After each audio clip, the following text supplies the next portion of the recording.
What is up, everybody, and welcome back to another episode of Spelljammer Losers in Space here on Swindler's Den. I am your Dungeon Master, Grizlocke. You can find me on YouTube. And recently I've been streaming on Twitch, which is weird for me, so you can maybe find me there. Who freaking knows where I am these days.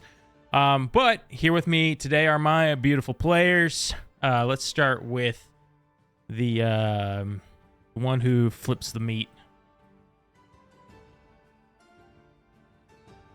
What? Oh, what? Yeah, sure. I'm getting real confused already. Hi, I am Lortomas, and I play Chef, a cyborg dwarf fighter. And in order to not confuse anybody else, go ahead, Baka. Hello, I'm BakaZombie. I play Nive, the Graviturgy Wizard. You can find me at ZombieBaka on Twitter. That's about it. Hi, I'm Ginghi. I play Clara, the Plasmoid Monk. And, of course, Meyore. And I'm Meyore, who plays Lauren, the Owlin Bard, and also has a campaign on my own channel that'll hopefully be up either this Tuesday or next. Lauren has his own campaign? Wow. Yeah, man. Yeah. Aren't you ready for Caverns and Campers 3? I knew Three, Lauren we was skipped lying. I knew Lauren was lying whenever he would say that he had to go to the bathroom. He's secretly running off to do another campaign.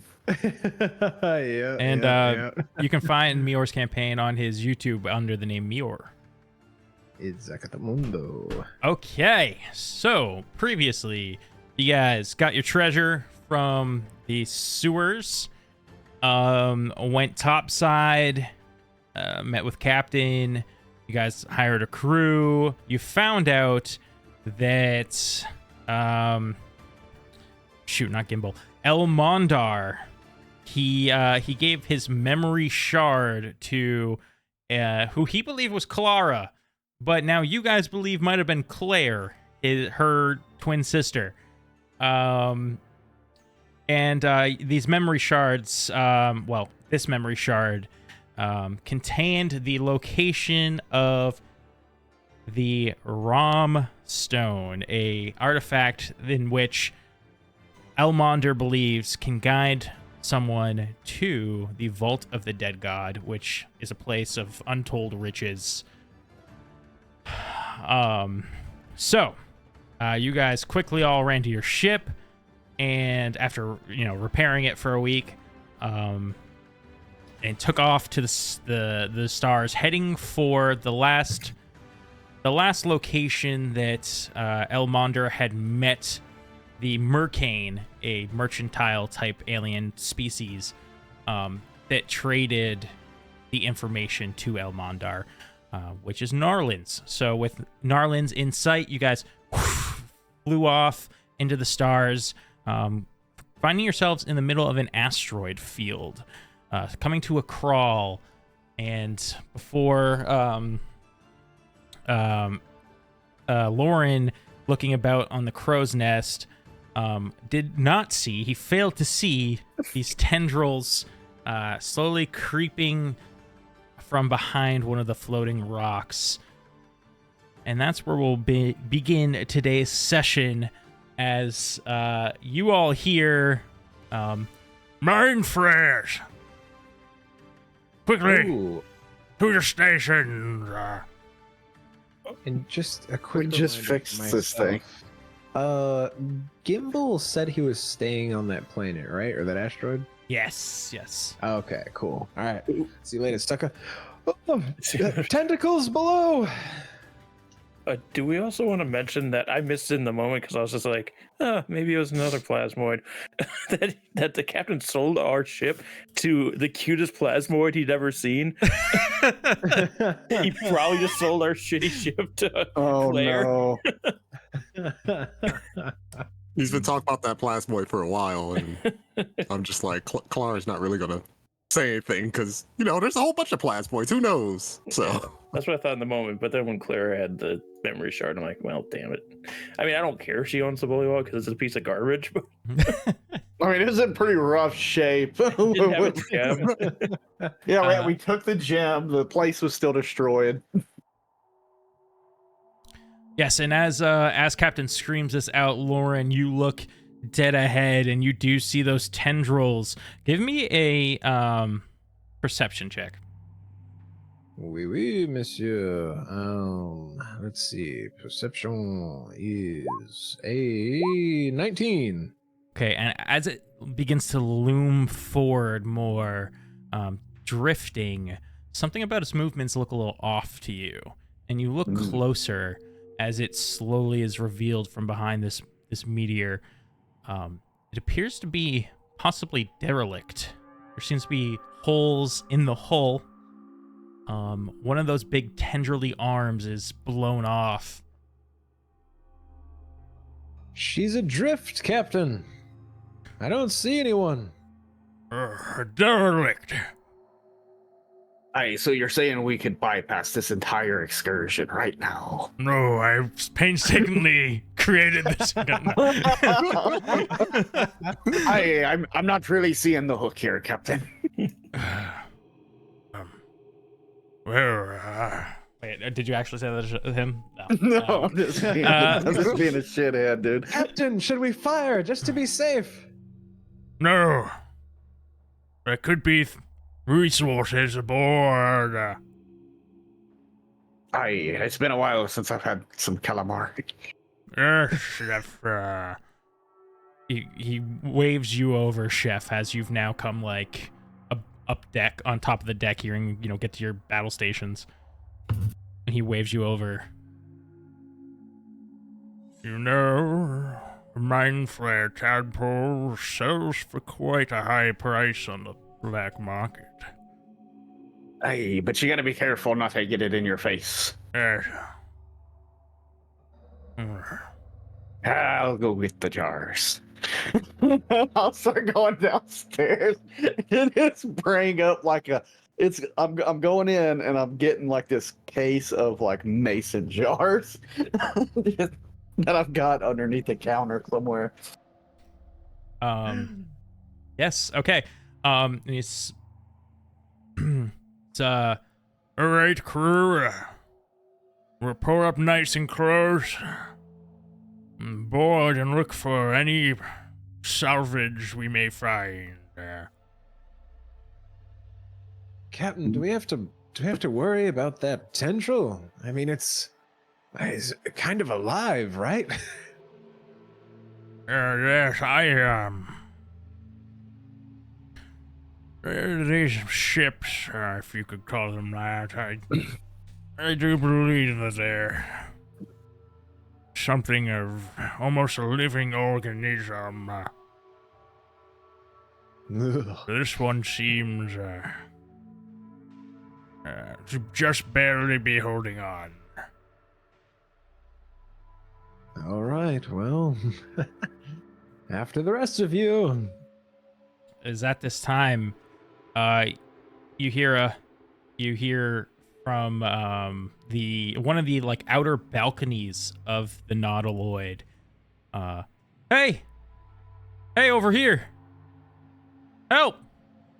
And you look, and you see a half-elven man in like almost like rags, like waving for your help.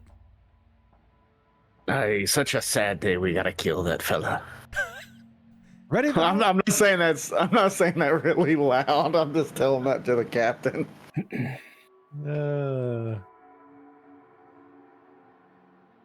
Seems. Okay. Seems there's still survivors aboard. Are you sure they're not little tadpoles in their heads? I'm not sure. Be careful. Captain, is there anything I should be worried about if they're what mind players you said? What do I look out for? Yeah, stay away from their mouths. They'll eat your brain. Oh dear. Well, okay. Don't worry, Lauren. I'm sure you'll be the last on their list. Oh, good. That way I can bring you back up.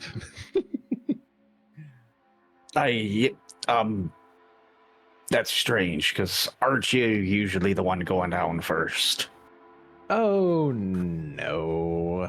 Things just naturally come to me for some reason.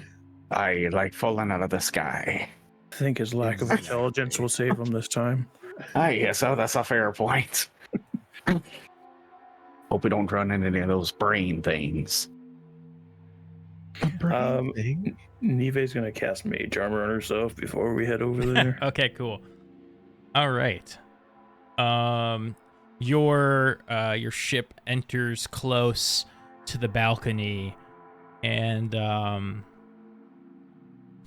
the captain floats his way to the bow of the ship near to that balcony where he is, and goes over. How can we help you? What has happened here? Says, hi.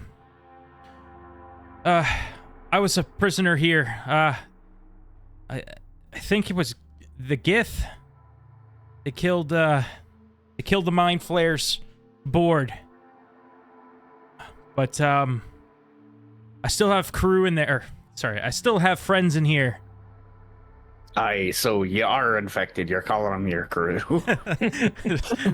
Misspeak. I draw my sword. No. If you wouldn't mind helping me find them, appreciate it. Wouldn't they just be in the same spot where you were? We got split up. Insight. Yeah, roll me an insight. Yeah, I need an insight because what?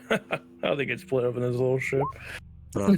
How they get split up in this little ship. Yeah, let's do it. I have 13. Ain't in the cards for me. Yeah, I mean, it seems like he's being truthful that that they got split up. And he goes and he says, during the attack. What attack? The Gith came raiding the Mind Flayers as they often do. You didn't happen to see a shirtless Githyanki with him, right? With a long beard looking for his sister, did you? I did. He's evaded me once again. Lauren will just lean over to the captain and kind of whisper, Captain, could he have gotten his brain eaten? I don't think he'd be talking to us if he did. Oh, you know, that's a good point. He'll just lower his rifle. You said you were a prisoner. Yes. You ain't got one of those little wormy boys floating around in your noggin, do you? I don't know. What do you mean? Well, I guess we'll find out together. I'm just gonna leave it at that. I'm not gonna tell him anymore. He looks extra paranoid now. Why don't you walk ahead of us, friend? Sure. Yeah, I know some of the place here. Here, hold these jars real quick. I gotta climb aboard this thing. I'm gonna hand him the case of jars. Just has one in each hand. He's like, okay. What are the jars for? You never know what you'll find on a Nautiloid. Oh, it's always important to have specimen jars around. We didn't catch your name, and yes, I have filled many a specimen jar. What was your name, friend? Don't say that again. I'm Benoto Kralizar. Kenoto Kralizar. Benoto Kralizar. Pinocchio. You know, I couldn't help but notice your crew is fairly small for such a big craft. Rather, you didn't take notes on the size of our crew, as if you were analyzing it. I was just thinking, if you help me find my friends, maybe we could help. You know, we could serve on your crew. At least until our next, I don't know, destination or... You know, a prisoner wouldn't be so eager to board yet another crew. I'd do anything to get off this ship. Or a crew be so eager to take on somebody who was taken prisoner. I think I know how to solve this. Here, come here.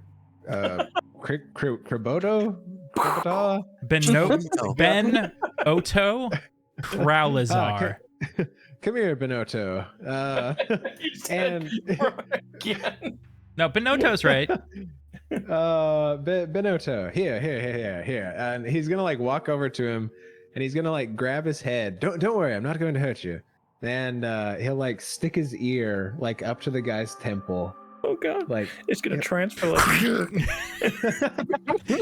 Okay, what are you doing with your ear up to his? He's gonna try to see if he can hear anything in his brain or a lack of a brain. Is it working? Give me a perception check. A 17. You hear this let's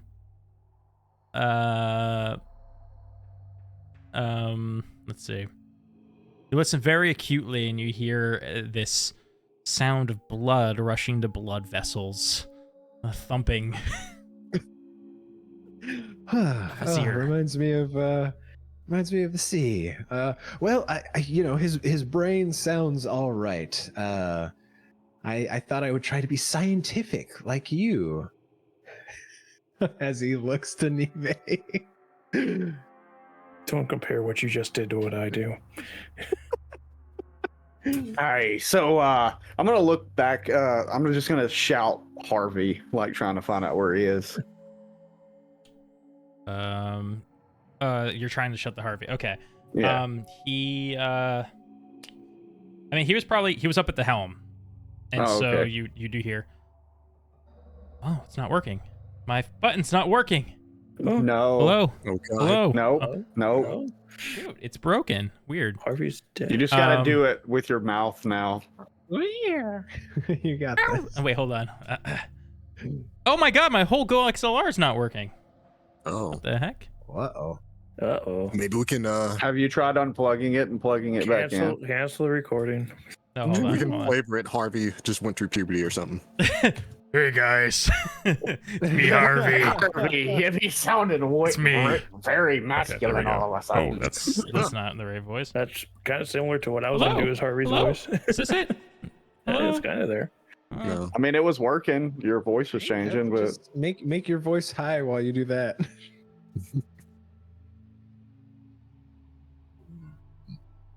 Oh, Kipper, do you mind manning the oh, there it is. Randy? What, chef? You mind getting the rest of the crew? You see that floating tentacle over there? You mind using the harpoon there to drag it closer and having them cut it up? I'm in the mood for some seafood later. Did you guys buy a harpoon? I can't remember. Yeah, we got the harpoon Okay. and their gun or whatever it is. Aye, sir. Yeah, I'm just gonna eat a Nautiloid tonight. Why not? There's probably some reason Oh, not to, but I couldn't tell you what it is. Yeah, it's probably not. But I feel like Beverin today. Oi, sir, you called for me? Yes, Kipper. I was hoping you and Randy could man a cannon or two to just keep an eye on us as we go down here. Oi, That sir. sounds about right. Is that my Captain? job, sir? Yes, a gunner. I think you'd be great at it. All right, sir. We're gonna shoot him out of a cannon one day. In that days today. Chef looks at his body. He's like, it's probably not a good idea to do that. Oh, also, we only have the three, right? Kipper, Harmon, and Randy? Yeah. Okay. Harmon, you maybe want to keep an eye on the crow's nest. All right, man. Hey, don't be biting anyone either. Just yell Donatello if you hear any danger. I don't get the reference. It's our safe word. Also, All right. Chef just asked It's about Harvey to certain, take the crew to cut up the tentacle, and you just gave every crew member another job. Yeah. Harvey will whip him into shape. You don't get the reference, really. Well, I You don't get get the Donatello is a reference? Ninja Turtle. I just don't know Yeah. why he chose that as the safe word. Because he's a rat, you know. Oh, you're still playing on that? Oh, I I didn't get it either. see. I thought there was like a I specific see, 'cause he's moment a where that is were said. rat. Okay, Yeah, I was like, because he's a rat. I don't know. got it. Okay, I'm hyper. I'm sorry. no, you're fine. All right, let's go. Speaking of hyper, I need some more coffee. And one of the, as you guys kind of float over to the balcony and land on it where this man is, you see there is a mounted ballista. However, Ooh. the base of this ballista is like an alien structure of sorts, with like a small puckered hole. Oh, Oh, it's the sphincter gun. That phobia. Yeah. You're not Well- sure if you could get you. Oh, I guess that would be like an investigation check, but you know. Yeah, let's take a look at it. Do you think you could like nail that down to the ship? I'd have to take a look at it. Yeah, go ahead. Investigation. Investigation. I'm terrible at these. I got a +1. Let's go. Damn, I'm terrible at these. Yeah, you're not really sure how this works. It's too foreign. I don't know if I could do it, but we could always probably rip it up off the ship and have Nive take a look at it. It looks far too scientific for my understanding.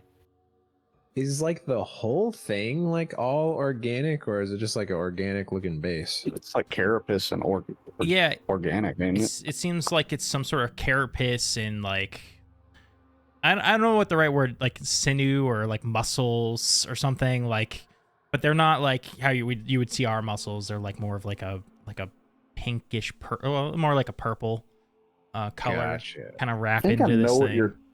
I think I know what you're talking What? about. I think they're in Baldur's Gate 3. Yeah, I'm essentially Lauren's gonna stealing go what touch those it. things look like.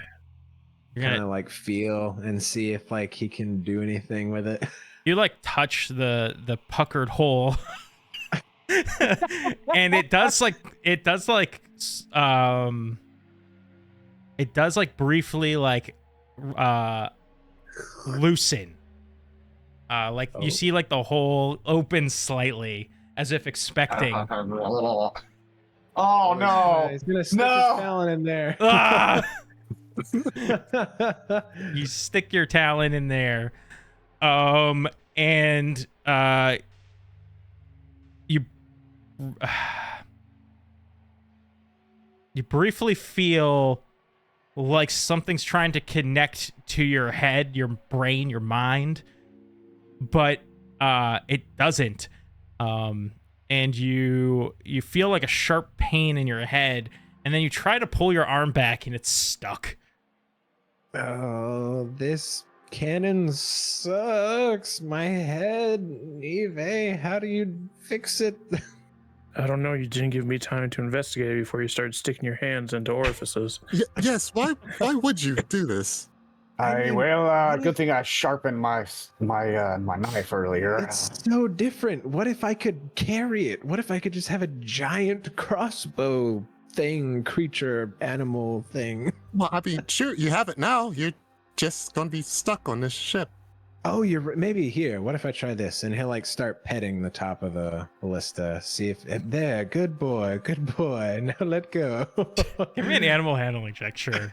Screw it. 15. You start like petting the top of the ballista, and then like that's not really working, and then you start going lower, and you get like right under where the where your hand is inserted. You give it a tickle, and it loosens, and you're able to pull your arm out. Yeah. Definitely, it feels clammy, but yeah. Whew. Well, I couldn't recommend that. It messed with my mind a little. It was also quite warm.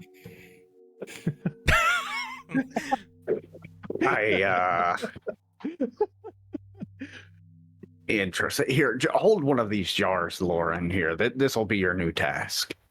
Oh, thank you, chef.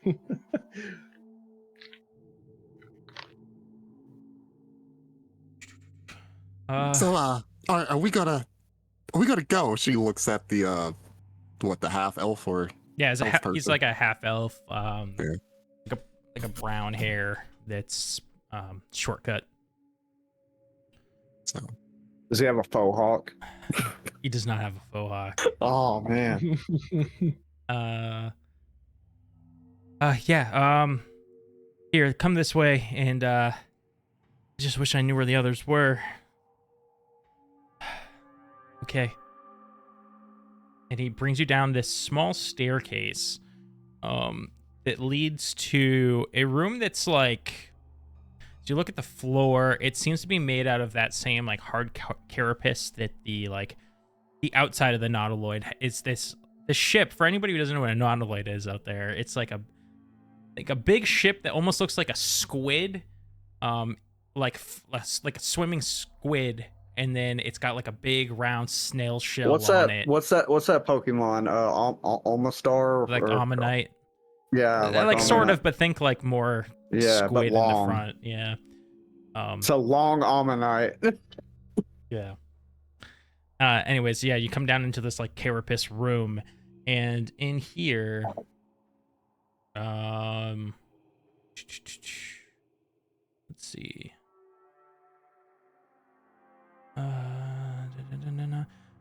In here, it's a bit dark except for a few the light that's coming in from space, as well as there's some of these bulbs like on the ceilings, kind of here and there on the walls, and like some of them are like flickering, some are like still lit, and some are just out.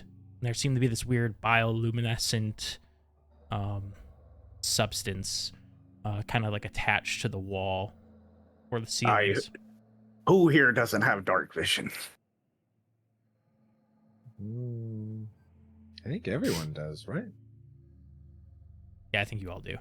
And Okay, then good. as you try to establish what kind of room this is, you see there's like weapon racks, but most of the weaponry seems to be taken off. So there seem to be empty weapon racks, essentially. Oh man, we could have made so much money in the black market with that.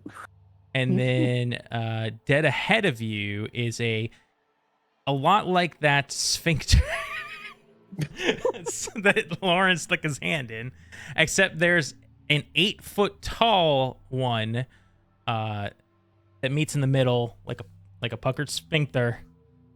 Sphincter, whatever. On the left wall is a smaller but similar structure. And behind you into like the left is another 8-foot tall one. But that one seems to have like ropes and hooks jutting from it, as if someone tried to like sew it shut. Are these doors? Would appear to be. Do I need to pet them to open them? How does it work? Would Neve know any of the workings of a Nautiloid? Give me, some sort of check that you think would relate to that. I don't know. History, because I probably would have read about it. Yeah. Some That's a intelligence 26. check. And your question was, do you know how these work, essentially? Yeah, like any of the workings of a Nautiloid. You know that mind flayers are very telepathically like based creatures. They use telepathy in like all of their stuff. They probably have some sort of a living connection to the ship and ability to telepathically tell it to open. But you also roll me a medicine check. A lot worse. 5. Okay. Yeah, that's what you know, is that mind flayers open these with their telepathy more than likely. And any other, you also with that good roll would know like maybe some sort of other telepathy might work. I mean, there's other things you can try as well, but as far as how mind flayers use it, telepathy. It's a telepathically based technology. So it might be harder for us to manipulate our way through here, but I'm sure there's a way. Now, with telepathy, do we have to... Could I just think something and it could read my mind? Or do I have to know how to do that to make it listen? That depends on if it is the thing that is telepathic or if it relies on the mind flayer's telepathic abilities. Okay. Lauren, like, he'll put his talons on the side of his head and he'll just, like, think really hard. Yes, big fish ship. If you could open the door, that would be great. You would be a very good ship. And just see if anything happens. You're just thinking that in your head? Anyway, he's thinking it hard. He's kind of like scrunching his face, like trying to just really, focus on that in his mind. And out of curiosity, are you doing this to the 8-foot door in front of you, the slightly smaller doorway to the left, or the 8-foot one that's sewn shut behind you? The one in front of us. One in front of you. Yeah, you do this, and nothing seems to be happening. Oh, Neve, I think it was the one where you have to do it. But I tried. I could see. Can I do some kind of investigation on this door in front of us to see if there is another way to open it? Yeah. Give me an investigation check. Hell, I'm rolling bad now. 9. 9. Try with advantage. Okay. That's a little better. 17. 17. Okay. So at first you get up close to it and you're trying to think, hey, is there like another way to open this thing? And you kind of like, nah, I guess not. But then you remember Lauren got out of that thing by tickling it. Mm-hmm. So maybe tickling it might do the trick. Is that what it was? Mage hand. Mage hand to stimulate the sphincter. Okay, yeah, and it starts... Hey, I'm being scientific about this. It's your fault if you take it wrong. There are many sphincters in the body. Yeah, so you stick out your mage hand and start tickling it, and it starts retracting and opening slightly like this, like pulsating. And you think maybe you could jump through timing if you time it right. I could probably just cut through this thing if it's made of flesh. Could be. With my 26 from earlier, do I know if the ship reacts to being hurt since it's living? Ooh.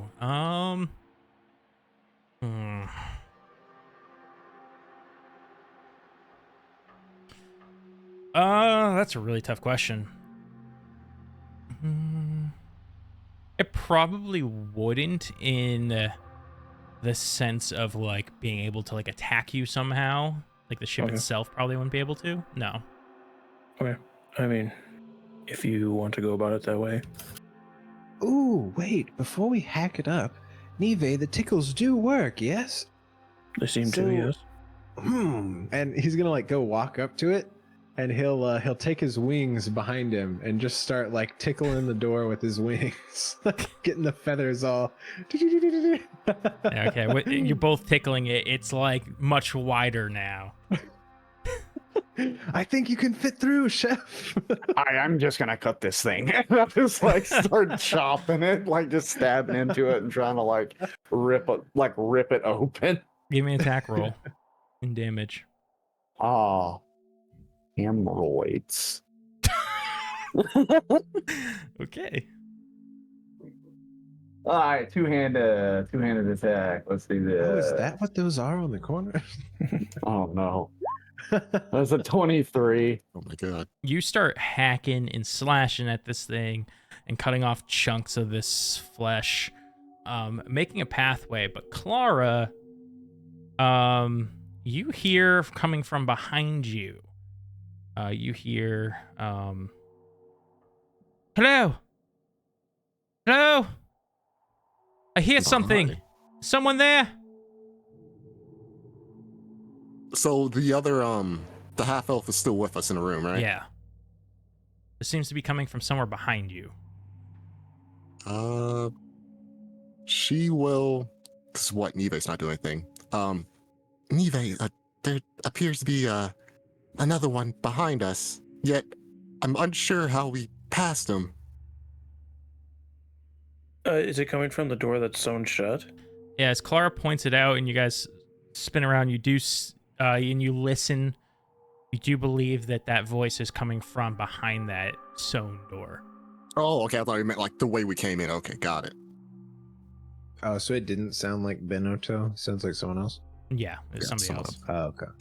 Yeah, Bonotto's in the room with us. I assumed. With all his Does that sound like your crewmates? He like listens, and he gets closer to that door. He says, no, I don't think it is. I don't recognize the voice. Then you hear on the other side, don't listen to him. He's not who he says he is. Uh-oh. And what's this name?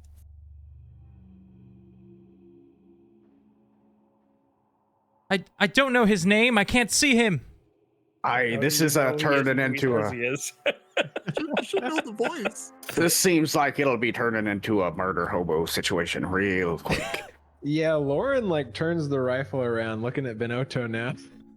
Well, Mr. Bonito, was it? Not looking good for you. He's got his hands up. Whoa. Don't. It's probably some sort of creature. It's not me. Yeah, I mean, I'm sorry. I don't know what it is, but it's not one of us. So I have a question. Go ahead. As everyone's like looking at this guy, and I'm like staring at this door. Does this door, like, I know it's like sewed shut, but does it look like, from looking at it, it's to keep whatever's in there, or keep whatever is where we're at out of there? The hooks that like go in and stretch across to another hook is on your side. Do like the hooks and things you use to sew this shut look Githyanki in origin? Roll me another fitting check of intelligence because History? I'm too lazy. Yeah. Damn, God, I'm rolling bad. 11. 11. It's hard to tell. Oh, the one that Chef has been chopping through, do we like kind of see through the other side? Like what's there at all, or? Now that Chef has been he's been chopping at this thing, and you could now probably get through this. You see again those flickering luminescent bulbs kind of lined down here, and it seems to be like a long, narrower stretch of room with boxes stacked upon each other and barrels kind of rolled off into corners. Seems to be a bit of a mess of different, boxes and crates and things. Maybe the cargo hold. Well, Benoto, you remind me, you said you were on this ship, yes? You were with the Githyanki who attacked it? What was the scenario again? No, I was a prisoner aboard this ship. If you guys don't know, mind flayers, they invade home worlds and take people to work on their crews, and I was an unfortunate one of those. Oh, so you must know at least to some degree the layout of this ship. What, is there anything else more than the cargo hold down that way? cargo hold. That leads up and down. If you go down, I just want to make sure I get the layout right. Hold on. If you go down, you'll get to the cell blocks where we were held when we weren't being used. And if you follow the staircase up at the back, we'll find ourselves at the battle deck. And have you ever seen behind whatever room that voice is coming from? Yeah, that's the mess hall. So, Mr. Bonito, I have a question. How did you get out from the cell blocks? The Gith, they slaughtered the mind flayer that was guarding us down there, and then at least they let us, the ones still living, out, but they didn't care enough to take us with them.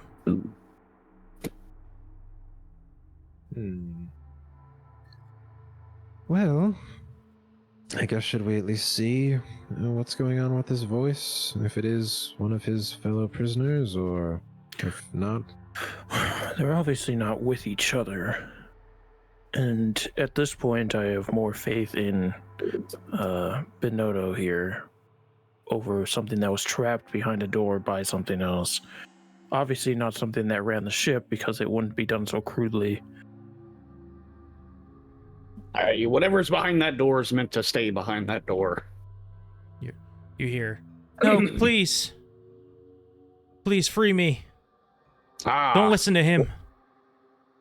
Where are you from? Had the same question. I actually think that says it somewhere.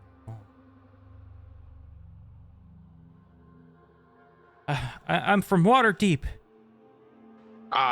Insight that. Yeah. It's going to be a disadvantage because it's through a wall. I see. Can't get any of those physical. Oh, it's a 16. Oh, disadvantage though. Yeah, that's right. With a 16, yeah, maybe he does sound pretty desperate, but maybe like desperate enough to be lying to get out. I don't know. Maybe he's not that trustworthy. If you say that we can't trust this person, then what do you think they are that they would be deceiving to be what you can't see they are currently? Also, I would like to add, Mr. Bonito never said not to go into where you're at, but you just said don't trust him.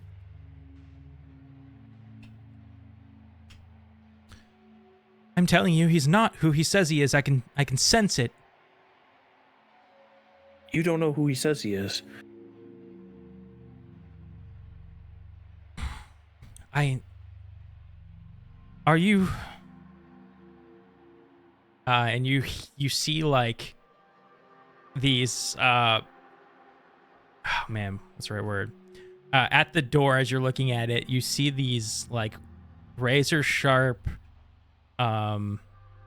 spikes like through the door, like trying to poke holes. Don't leave me. What in the hell are you? What are those spikes?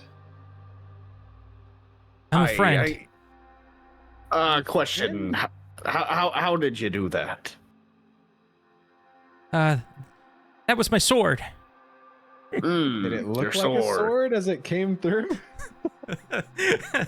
It more seemed like a creature of some sort. It didn't really seem like sword. When it was described as razor sharp spikes over a sword, I think it's not a sword. So, are you a half elf like him? Yes. I'm starving. I need to eat. Question for you. The yes to half elf. I think we're over insight. I think we just leave this thing. Question for you. Do you really like spending time with very smart people? I'm the smartest person I know. Yeah, we're leaving that fucking thing.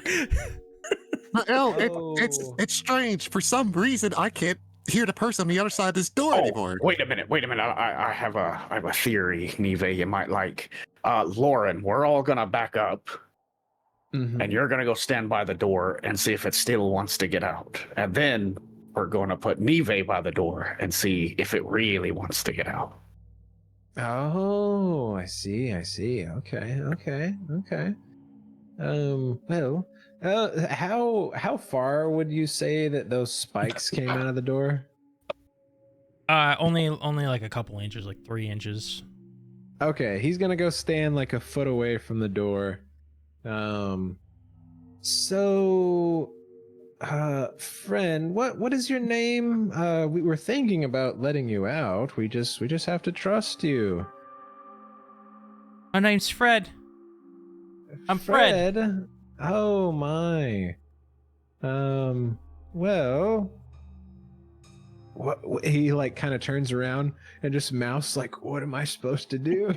All right, well, we're gonna leave. You just hang out with him, Lauren. What's your name? Oh, my name is Lauren.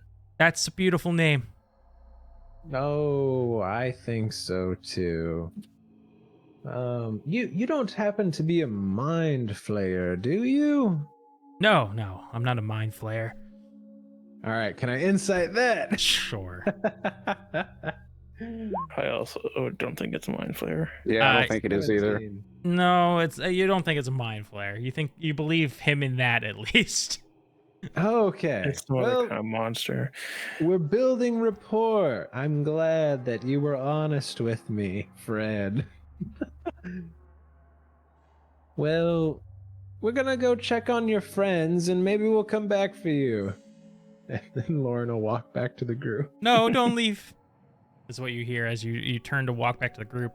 As you turn to walk back to the group, your foot squishes in something, and you look down. There seems to be like a blood trail that leads to that door that was on the left when you came down the stairs, a slightly smaller door. Oh, gentlemen and gentlewomen, we have a blood trail. And he like kind of motions his rifle in the direction of that door. I keep forgetting you have a musket. Yeah. Is that something you want to follow up on, Lauren? Well, I mean, if someone's hurt, we should probably check, right? I mean, Well, what there was if a your fight friends here. are back there?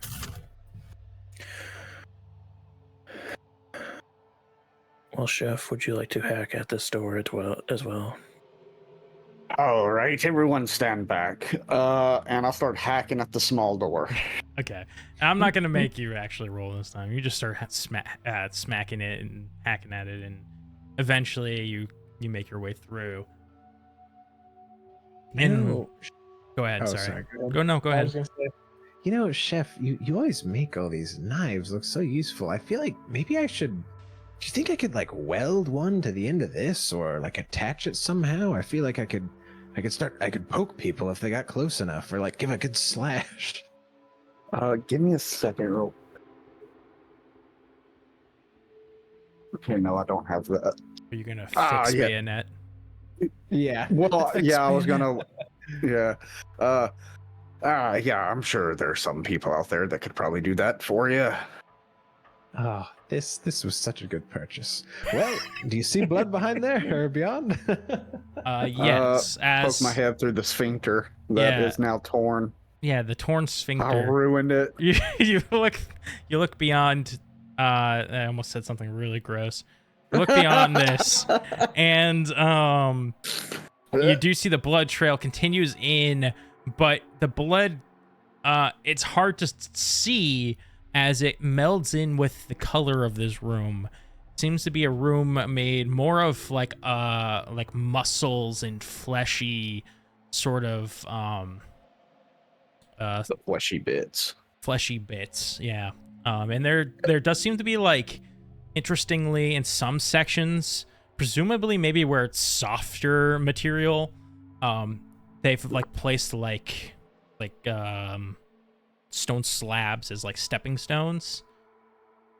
To the left in here, you see mirrors and some sort of basin, two basins side by side, with like these tubes that seem to contain like a green liquid. And then dead ahead at the far end of the room, you see two tall tubes that are probably 6 feet tall. That again, one of them seems to be empty, and the glass is like cracked. And the other one seems to still have this green liquid within, and those loom over two big bowls. To the right seems to be these carapace-like, seems to be like rows of carapace-like walls that are probably like 4 or 5 feet tall high. But at the base, there seems to be like an open gap of maybe like a foot. And each one of those carapace walls has like a door, like hinges in a door made of carapace as well. Neve, you got anything that could protect one's head?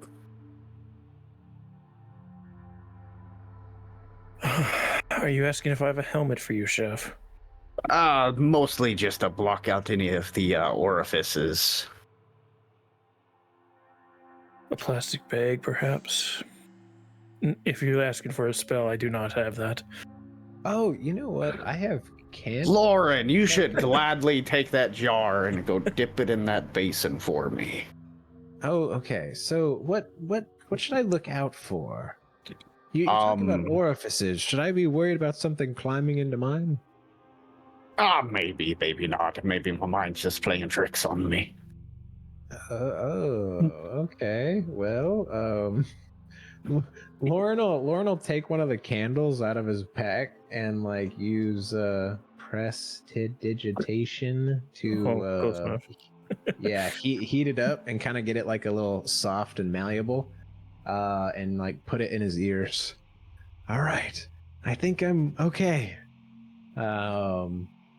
And he will walk over to the pool, I guess, with the jar.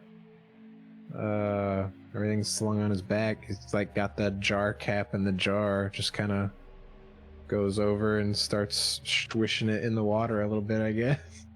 So these are you going to the small basins on the left or the big bowls to the north? Chef told me to go to the big bowl, right? Okay, you go to the big bowls. They seem to be these big clear tubes that have this like brass spigot, and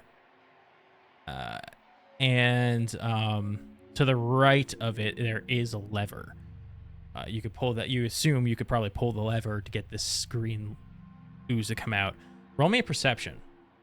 Okay, it's a 19. Okay, cool. So you pull the lever, and ooze starts to come out of the spigot and start to slowly fill this bowl. You stick the jar underneath and start collecting a sample. Do you do anything with it? I guess he would just get the jar filled and pull the lever to stop it again and take the other part and screw it back on the jar, I guess. Okay. Yeah, you screw the jar back on, and with your perception check, you kind of get a whiff of like a minty smell. Listerine. Chef. Listerine, dude. Sounds minty. Here, look. And he'll bring it back to Neve and Chef. Smells good. Yeah, I'm gonna hand it over to Neve, like lid closed, and be like, so, Neve, do you know what this stuff is? Does my history check give me anything about what this room does for the ship or what this liquid would do? As you kind of like peer into the room, I don't know how much this would be talked about in history books, even with the 26. But that's fine. Do mind flayers have modern bathrooms? You think this is a privy? You think this might be a bathroom? Is privy the right word? Head? Yeah, I guess for a ship. privy would be the right word. This would be how they evacuate their systems. What about this goop? The minty goop? I assume a flushing liquid. The minty smell would get rid of the unfavorable smell that comes with excrement. Especially eating brains, I assume doesn't taste or smell the best after digestion. Space soap. Oh, but what about their mouths? Do you think they eat it? Because to get the brain goop and things out of it, they have teeth, right? They have a beak, Oh, like most mollusks do, and mollusk-based beings. Clara, what do you think would happen if you touched this? Would you turn green? And smell minty. I think you're onto something there, Lauren. We got a whole. Yeah. We're gonna bottle this up and sell it by the gallons. It's gonna be some plasmoid perfume. I probably would, but probably not the thing I want to do. Lauren's like has the jar open in front of you. She I don't think it's moving. She calmly pushes it away. I really don't want to touch this. It's probably not the best thing to put inside of your body. It's a lot safer to just grab some dye and just dye myself green.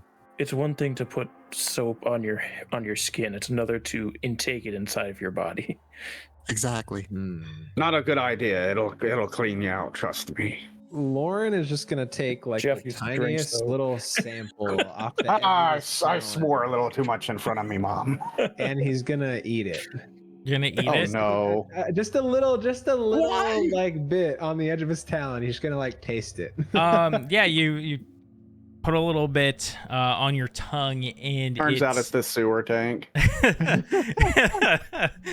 it immediately you do get that mint, but it also your immediate reaction putting it on your tongue is to try and spit it out. Like, what's the best way to describe this? Like putting soap on your tongue. I mean, it's exactly like putting soap on your Yeah. tongue, but I was trying to think of a creative way of saying it. You essentially just put soap on your tongue, is what it feels like. I mean, I love the mint, but I think this is something you would use while bathing. That's what I was trying to imply, Lauren. I don't know why you took it as something you'd eat. Maybe it was bathing your teeth. Well, I mean, or my beak, I guess. It's for washing your hands after you've touched areas that usually contain a lot of sweat. Essentially, what you just did, you wanted me to take that entire jar and basically eat liquid soap. But you would be squeaky clean if you were That's not how plasmoids It's work. not good for your insides, Lauren. Used for outside purposes. Lauren, No. she did say this was a bathroom, so usually you don't put things that you're gonna eat in the bathroom. So I'm gonna go ahead and tell you, if I ever come into the galley and you're taking a shit in my kitchen, I'm gonna have to kill you. You guys start to hear some sort of thudding from it's scraping of like some sort of scraping sound coming from one of those like sectioned off rooms. So should we No. go investigate that, or are we just gonna say no? Well, I mean, they're probably using the bathroom, right? And if they really need our help, they would have called for help or asked who we are. Hello. Also, is soap? Is this type of stuff common? Why are we still on this soap? Well, but if it's a rare commodity, it could be Lauren, a lot. Lauren, you know, in our ship where the privy's at, there's like this little plastic dispenser right by the door as you're leaving. Mhm. Have you never used that before? Oh, I thought that I thought was I thought that was something for to drink. cleaning your mouth. It never tasted that great, but I thought I felt cleaner afterwards. So you mean to tell me you've been putting hand sanitizer in your mouth the entire time you've been working with us? Well, just kind of swirl it around, and it kind of burns and doesn't taste great, but your mouth feels clean afterwards. Does this also mean you've never been washing your hands with the soap? What do you do at other places? I mean, I think Kipper's going to be doing a I- good scrub down on the entire ship when we get back. I don't really need to shit. You see, my mouth is. Have you not heard me hacking things up before? It is true. His alien biology makes it so a lot of his excrement comes out of his mouth, so it is probably better he eats slow. It is true. You do regurgitate a lot of leftovers that you don't want to digest. I'm surprised you've never seen those, kind of furry. I fishy wish you would ball stop things. leaving them around. Just pick them up. At this point, you guys hear a dripping on. I wouldn't say tile because a lot of this room is flesh, but you start to hear dripping coming from the stall. So speaking with it being like flesh and stuff, right? And it seemed like when I touched the inside of that ballista, it like tried to mess with me. Like me walking around barefoot, like does it try to connect with me at all, or is it normal? Like ever Like since you Lauren touched doesn't the have- ballista. Like just walking around in this more like fleshy part, I guess.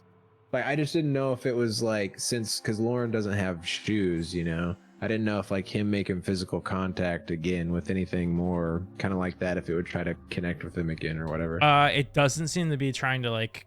Yeah, no, it doesn't seem to be doing anything like that. Cool. It does feel a bit warm underfoot, I guess. Like you're walking around on someone's intestines. So there's a stall in this room with us, is what you're saying, and Yeah, there's a dripping. Those carapace different Oh, section yeah. rooms appear to be Okay. bathroom stalls. Now that you've kind of pieced together what this is. Can I use a mage hand to open that door? Yeah, you cast Mage Hand, send it out, and open the door, and you see as you do this, this pink blob with legs Nope. lunge You're out, supposed to knock for. dripping with water. We're gonna go into initiative. No. Hi there, little guy. No, there's no one smart here for you. Ooh, nice. That's not true, Nat Chef. one I'm very for smart. 5. All right, another nat one for 5. Oh, wow. I rolled better than both of you. I got a nat 2. I got a nat 20 on two. initiative. So it had to balance out, so we got a natural. Nice. Damn it. I Nat got a natural 20. 2. Well, there- 2. There's my nat 20 And- for the night right there on an initiative. Clara, I think you have a higher dex than I do if you want to go. You have the I- same dex, it looks yeah. like. I got a Oh, we plus 6. do? We both have 17? Actually, no, I got 18. Okay, yeah, because I got my bard thing. You both have a plus 4. Yeah, we have plus 4, yeah. Chef, And mine's total out to like 18 dexterity. you guys rolled so bad. Yeah. But don't rub it in, Grizz. They both rolled a 1 and still got better than me.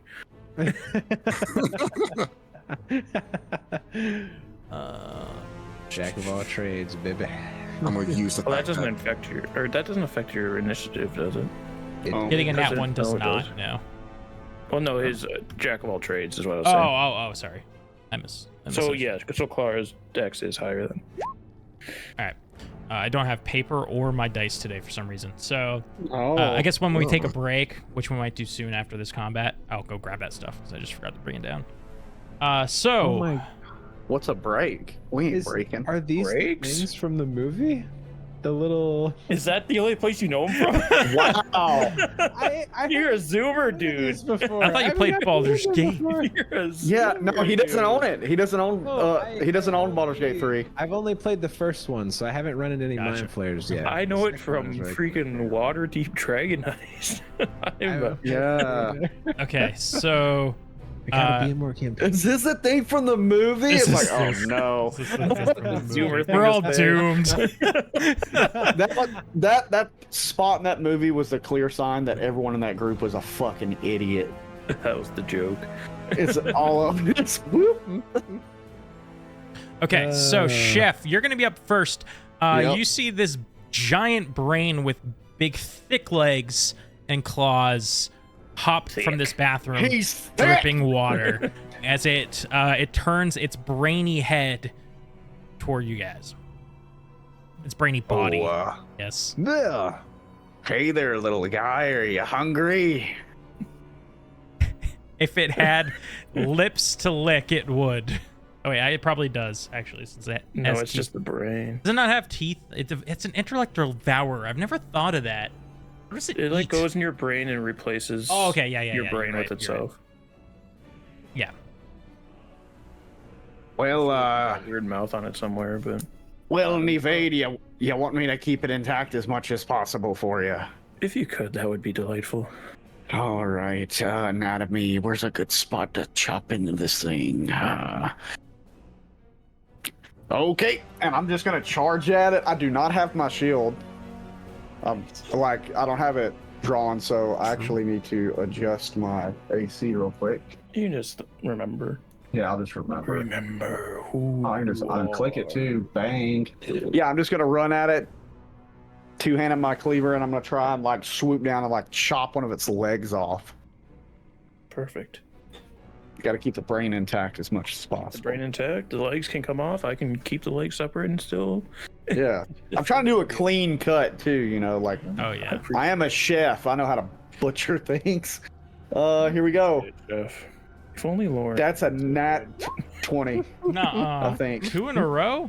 Oh, Oh, well, no, you don't have you an don't. advantage. Dang it, man! I hate that. I mean, a so much. 22 hits though. Yeah, 22 There it is. doesn't hit though. yeah, that's so crazy. All right, this is 1d10 plus 3. Let's roll it. Pretty good. And just to send it home, I'm going to burn.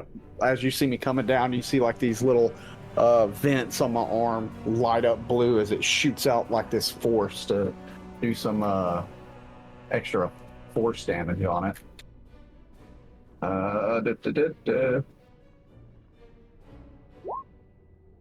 4 Okay. force damage. So that's 9 plus 4, 13. Mm-hmm. No, 12. What is it? Did I say that right? Yeah, 13's right. As Okay. you do exactly that, and you expertly cut across one of the legs, getting a deep gash into it. Anything else? Let me see here. Nope. That's it. That's all I'm gonna do. And that'll be my turn. Okay. It immediately reacts by swinging one of its claws at you. My AC is currently 16. It misses with an 11. Nice. But sorry, I gotta read this. But even if it misses, it eats your brain instantly. It just sucks it right out of your ear. No saving throws. Oh, I really don't want this to happen. Do it. Kill me. I kind of do. It just sounds fun. Okay. So. Oh shit. Okay. Actually, this is really good. Sort of. Not really, but it's better than. Okay. Never mind. So, Chef, you start to feel your brain get invaded, and it feels like it almost. That's not the one I'm using. Yeah, you start to feel an immense pressure in your brain, is what we'll say. Roll me an You're gonna feel some intelligence pressure. saving throw with Oh, no. advantage. Oh, okay. As you hear, Oh, that's not good. oh shit, Oh, that's Oh, nice. You- Oh, it's an 8. you Oh, heard, there's not enough room in this brain from your hat. Oh yeah, I forgot I'm still wearing that damn thing. But either way, you still, even the hat's help isn't enough to prevent you from taking 2d10 psychic. Holy shit! It's fine. He'll roll 2 ones. 11 psychic Oh. damage. Jeez. 3d6. Okay. Oh, you take more than just the 2 Hold on. D10? Are you kidding me? 15. What's your Holy- intelligence score? +1. No, like what's Oh, the score altogether is 13. this is so stupid. I'll go. Oh yeah. No, it's okay. It's okay. So, your intelligence score is reduced to 0. Oh. So I'll just stop breathing, don't I? I'll die, right? We'll figure that out. You are stunned as your I think I'm braid. dead. I think reducing any score to 0 kills you. Yeah, I think I'm dead. Usually. Let's see what happens. We'll see what happens. Your brain begins to melt into the stews you love to cook so much. You are stunned until sometime. Until something happens.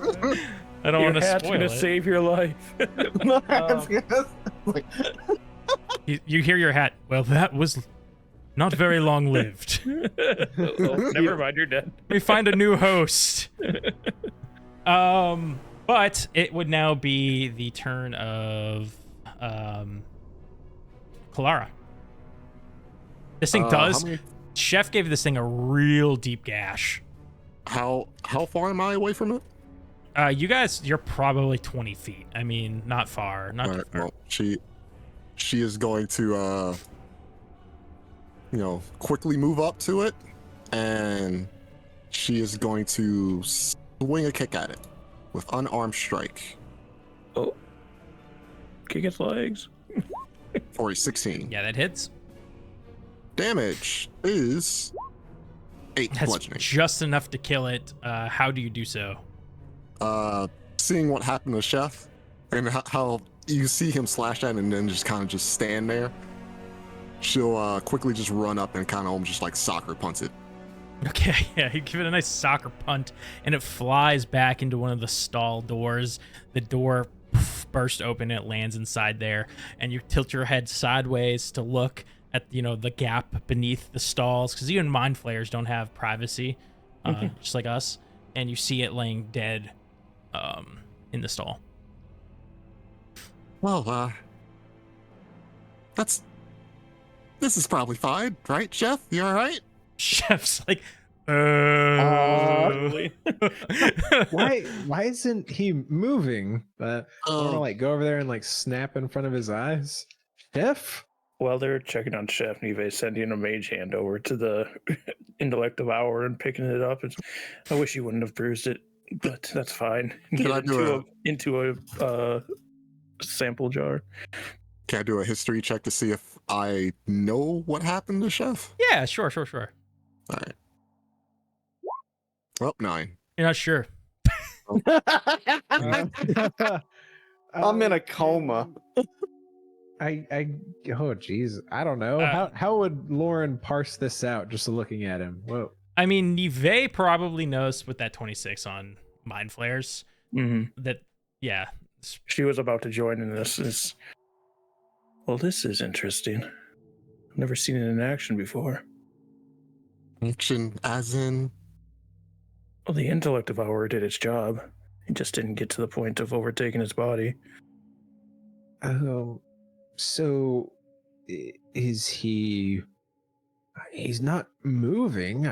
Or talking. Well, his brain is being destroyed. This is a wild take, and it's on the level of a Lauren take. Would I know if an electrical jolt would restart the synapses in his brain to fire again? You know what? We'll find out after the break. Ooh. Oh. Welcome back, everybody. Last we left off, Chef laid mindless, just drooling from his mouth. His hat actually fallen to the floor off of his head. And Neve standing over him, thinking to herself, what do I do? Lauren, No. put the hat on.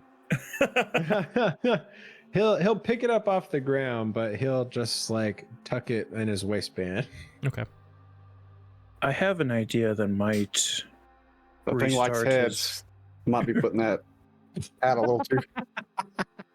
restart his brain. So we'll see how it goes. I'm gonna lift up my hand, put it on his forehead, and shocking grasp his head to see if I can restart the electrical synopsis in his brain. Okay. Please don't kill him. We'll find out. Kill me. We are gonna The irony would be so awesome if Chef dies, but someone else I play don't. this is gonna be fairly challenging. Okay. So I think what we're gonna do is we're gonna let you roll an attack roll, and you want to roll a 15 or higher on the attack. Because he is incapacitated, do I have advantage because this is a melee spell attack? No. Because you're No, like, you're alright. trying I have to to ask. specifically find that key Yeah. point in his head. I had to ask, you know. I Restart feel his like I also need to ask, what happens if Nive gets in that one? I've died. Let's Oh, do it. no. I'm here for it. I'm here for it. Let's do it. Flashbacks. Get He in wants to that take one. bets. He wants to All take bets. around me, a Do it. familiar face. Place on his forehead, and shocks come from my fingertips into his brain. I rolled a 17. Sorry, Oh, 19. nice. Nice. Okay. Chef's brain restarts as you feel that spark connect into like the stem of his brain, and it just jump starts his brain back into gear. However, Chef, can you roll the damage, Nive? Yeah, I'll never be the same. it's not going to be a ton of damage. I rolled max. It's 8 points of electrical damage. What was your intelligence score? It was 13. Okay. So you're going to lose 4 intelligence score total, but remember what your max was before. Because, you know, this might not be a permanent thing. You might slowly get intelligence back. Right, how do I alter this on here?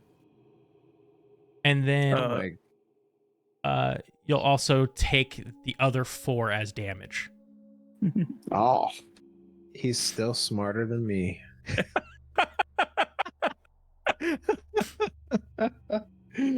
I now have a -1 in intelligence. Woo, -1 gang.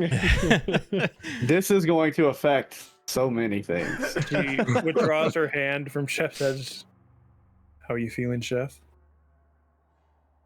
Chef, you only can speak Swedish now. Oh, okay. So I start start speaking. Just blah, blah, blah, blah. It's something. No, you end up being able to speak normally. I just thought that would be funny. It takes a Oh, moment. yes, I am feeling okay. No. Yes. Hursky. I cannot make a fun of it because I am Swedish. I feel like I was cooking my brain in a big bowl of soup, Oh. and now I And have a starts writing in the massive book. headache. Oh, well, here for your headache. And Lauren will hand the hat back to Chef. You know what? I'm fucking stupid. I put the hat on. No, you don't. I got a -1. I got a -1. It's like, but just not even paying attention. I just grabbed the hat and put it You back on put it my back head. on. You hear, oh no. Who's there? It's us. It's. We're here. Are you- Chef. Can Are you sure see? you're fine? Follow my finger. Before you forget, what else did you experience while you were in your vegetative state? Chef. Complete and total tranquility. Like I didn't need to exist anymore. It's beautiful. I forgot to ready. do the other thing I was gonna Oh, do it. So Do it. it's fine then. No, It's do too it. late. It's too little too late. Kill me. Now, while you were in your lucid state, you start to now you've come back. You start to remember you did have a bit of an experience while you were out. And there was just this nice. We won't go too that deep into it, but there was just this nice, nurturing old woman taking care of you, and just wherever you were, just smelled like the most delicious lasagna. Yeah, but now you're back. I think I'm gonna be keeping that experience to myself there, Nive. Well, if you ever want to share it, feel free. I would love to take notes on the experience for my studies, since I brought life back to you. I see what you're doing there. Ha ha ha. Someone's eating gruel tonight. I'm kidding. We'll make sure Harvey checks over your systems to make sure they're all still running correctly. But for I go now, to you stand should- up, my arm freaks out, and I smack the shit out of Lauren. So you think you're okay to keep going, Chef? I just got a big headache. I feel really stupid. And then that's when he realizes he grabs the hat. And he's like looking at everyone, and then he just puts his hand back down. Yeah, I think I'll be fine. You must really love that hat. It fell off, but Lauren made sure to give it back to you. I don't know if you caught all that. Oh, this is gonna be an experience. Well, he dropped his hat. Why wouldn't I give it back to him? I know he seems to really love it. I don't know why. It's just a hat. from the sewer. Oh, I'm quite connected to my hat as well, so I can understand. Well, Ben Oto, do you know if there's any more of those things on this ship? I completely forgot that guy was there. I don't think so. You sure your friend's okay? Lauren, Okay, I it's flick his subjective. ear. We're gonna need a big jar for that thing, Nive. I've got a big sample jar. Okay. Or that thing the size of a dog. Clara squished it a little bit, so I see you. Mhm. I can bring you either to the cell block or the battle deck. Wherever you think your friends might be. Well, also, before we leave, where did the blood trail go off to? That we followed in here in the first place? It went was- to the bathroom stall that the intellect devourer okay. came out of. Gotcha. Well, that solves that. Actually, one thing, and Lauren's gonna run to the stall and look inside. Does he just see Wildspace out the other side, or No, you see this carapace toilet bowl that seems to be connected onto more fleshy bit. Somehow this Nautiloid sucks in and disposes of excrement. He's gonna lift the carapace lid up, and it's It what's sucks it look him like inside?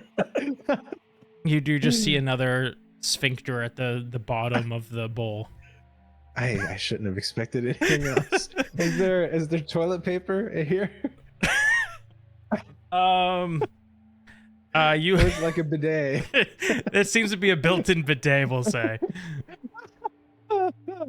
Oh, very modern, these mind flayers. It's a built-in bidet. Why are you admiring their toilets? Lauren, we need to go. yes, Lauren, I I've heard appreciate this is your great. I appreciate your inquisitive mind, but you're applying it in weird ways. I just thought this would be good for you all, instead of needing some sort of parchment to wipe yourselves. Well, I'm a wizard. Do you not use prestidigitation, Lauren? Oh, And I don't- Yes. I don't really need to use those. But what about the dwarf? What can he do? Just drooling in a corner. Yeah. My intellect's still feeling a little low. Well, should we all go to the cell box? I would think. I suppose we should go there to help find Benotto's people. Oh, and we can also pilfer the cargo hold on the way. Speaking of which, Benotto, you were a captive here, right? Yes. Where do they keep the little tadpole thingies? I don't know what you're talking about. Hmm. For my sake, can you say your name again? Because it sounds like everyone's pronouncing it weird. I'm Benotto. Oh, let me scroll up. It is more of a singular word. Benotto. Because we were doing it to like actually know how it sounds. Now everybody's saying it as two names. It's throwing me off. Benotto Kralizar. Kralizar. All right, Yes. come on. Let's go, Mr. Bonito. You're taking too long. Okay. She starts pushing him up the stair. You get. There's no stairs in this room. It's through the cargo hold, Okay. in which you guys slide through that first door that Chef had hacked up. Kind of inch your way through, and you're in a long, but kind of narrowish space with crates stacked on top of each other and barrels here and there. And it's almost like a maze of cargo. Does anything look particularly valuable? Any sort of like big chests or anything? Are there any big explosive canisters I can pick up and throw on the ground? They have to be red, right? Roll me. I don't see if they say there's anything like that. Watch this. I'm gonna show you something. Okay. You Okay. just Roll. pick this up and you throw it. Oh my God, I'm on fire! Roll me either a perception or investigation check. Alrighty. 12. Oh, I Why are you rolled the out of number the- at Bully Rock? It's the right roll, but I guess I am able to select that as a name. Okay. So, yeah, as you kind of go here and there, all the crates seem to be and barrels seem to be relatively the same. Nothing sticks out as like, oh, that's a specifically important barrel. As you kind of open the ones you can here and there, many of them are full of food and water.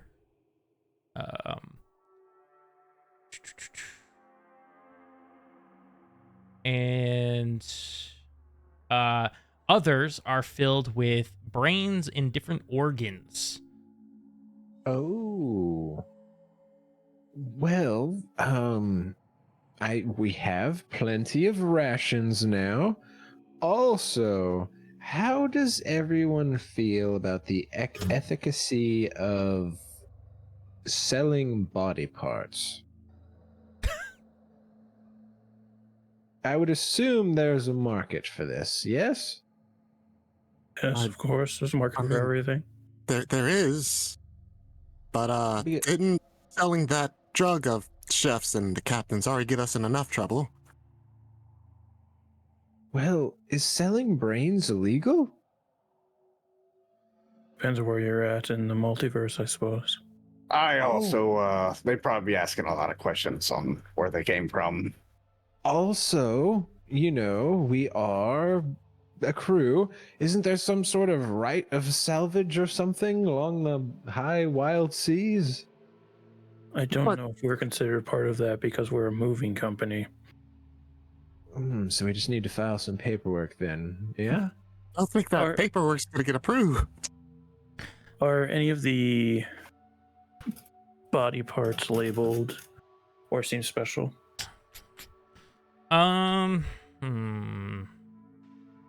No, I don't You got think a so. dwarf brain in there by any chance? there's I'm in not- the market for a new one. You know what? Actually, I'd say as you pull them out, they seem to be in these like flat based but glass jars, like on top of this flat base, and there does seem to be some script scribed onto the base that you can't read. I assume. What languages do you speak? I speak Mind Flayer. Oh, Actually, I do speak Undercommon, which some Mind Flayers might know. yeah. I'm trying to figure out what Mind Flayer actually speak or read. I mean, 'cause they don't speak. Oh, Right off the top, is it like abyssal or something? Just feel like tentacly stuff. I don't think. Qualith is a Oh. written script and has no spoken form. What's it called? Qualith. Oh, okay. They might have done away with that because on D&D Yeah, I don't think that's a Beyond, mechanic in 5e. they Yeah. changed it. So I believe Clara might be able to read this. I'm not entirely sure. Deep speech? Yeah, can you write in deep speech though? That's the question. Yeah, sure. Oh, okay. You can now. If you couldn't before, that's a thing now. All right. She'll kind of glance at it and then she'll see what it says. Yeah, like this brain says like gnome. She will keep that to herself and just look away. Yeah. Well, something to keep in mind. I'm sure the captain could find a buyer.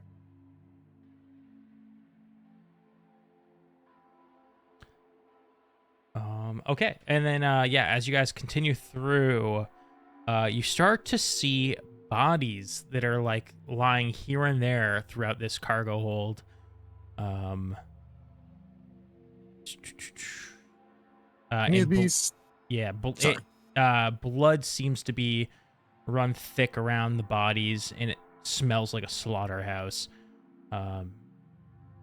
It's hard to see beyond the stacks and rows of boxes as you navigate through the maze of cargo. Sorry, go ahead. Go ahead. Say what you were gonna say, and then. Yeah, Clara asks, is any of these your friends, Mr. Bonito? And he looks about, and you do see like some of these bodies are of mind flayer, some do seem to be Gith. And he points to one that's in rags and seems to be like a human. And he says, that unfortunately that one I do recognize. He was with us.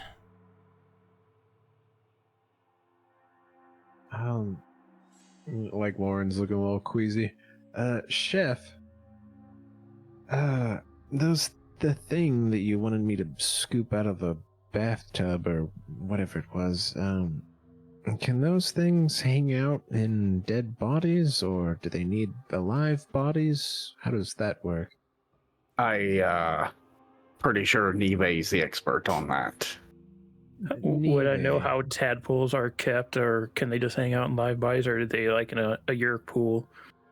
You'd assume that they have to be stored somewhere. But yeah, they can also. I mean, they're. You mean the dead body?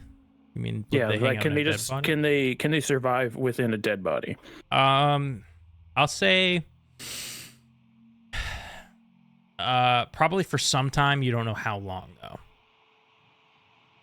They can for a little while, but they eventually need to find a living host or return to where they stay up until the point they find a host.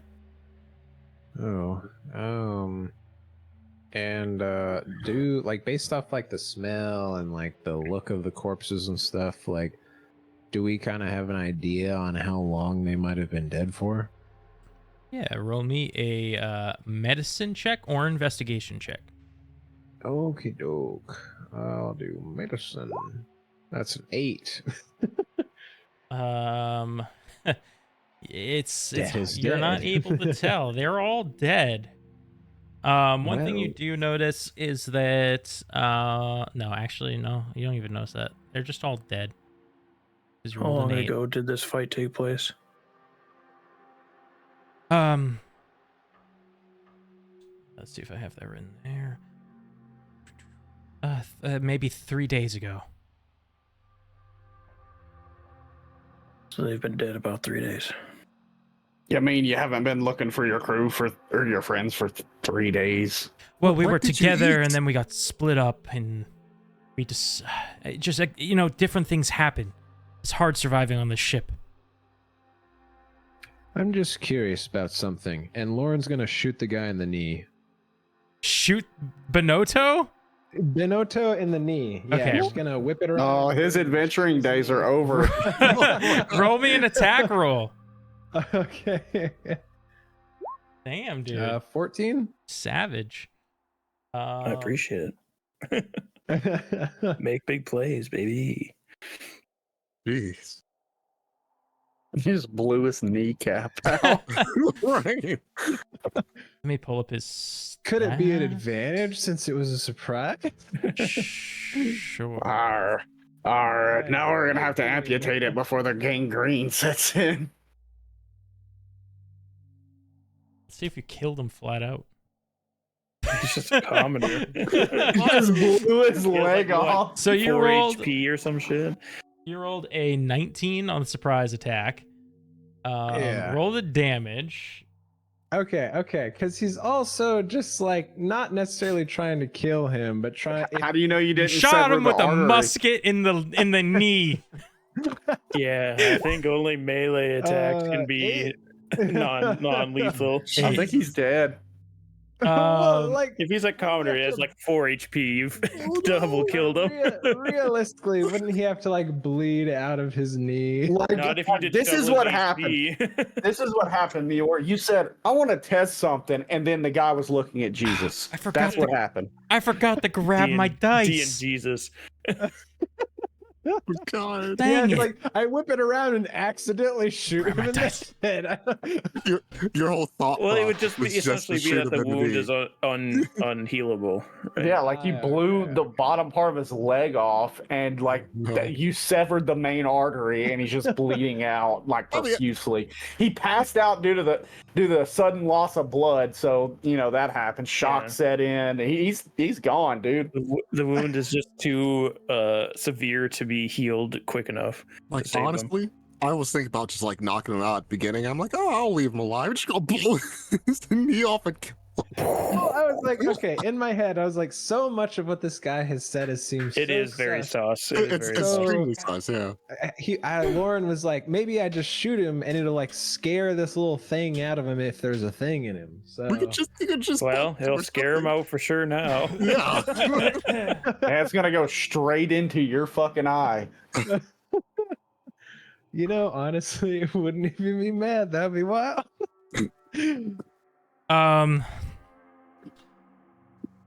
Donato's dead. You shoot this guy in the knee, and he lets out a screech of pain, unexpected pain, and it comes out more like a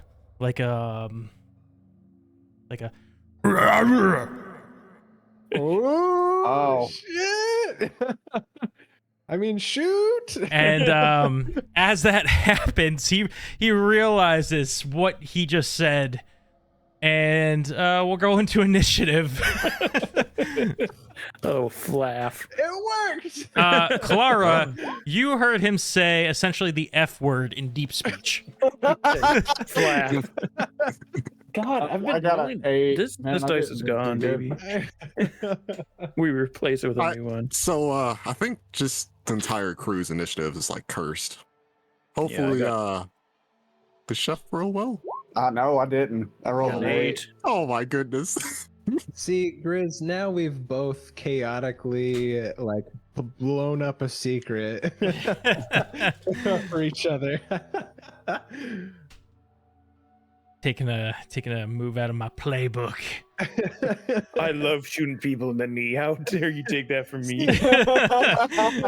Yeah, because I was like, okay, if he's good, I can shoot him and I'll just immediately heal him. But hey, it worked out. if he was good in a commoner, you would have been dead. You would have been dead. Just Okay. Glad it worked The out. interaction. Shit. Lauren had a hunch. Hey, like I say, make big plays. And then it will be Clara. Yeah. Then Lauren. I'm pretty sure this creature's about to kick our ass. Okay. I wonder if it's like that thing that was spearing on the other side of the thing. I assume this is a mind flare. Now I'm starting to feel like we need to go back and let that guy out. I don't know. No, I think they're both bad. I think it's all just bad in here. After it grabs its knee and it looks up at you, and you watch as its flesh falls off and reveals what I would best describe as a maggot, but massive, like not massive, but human-sized maggot with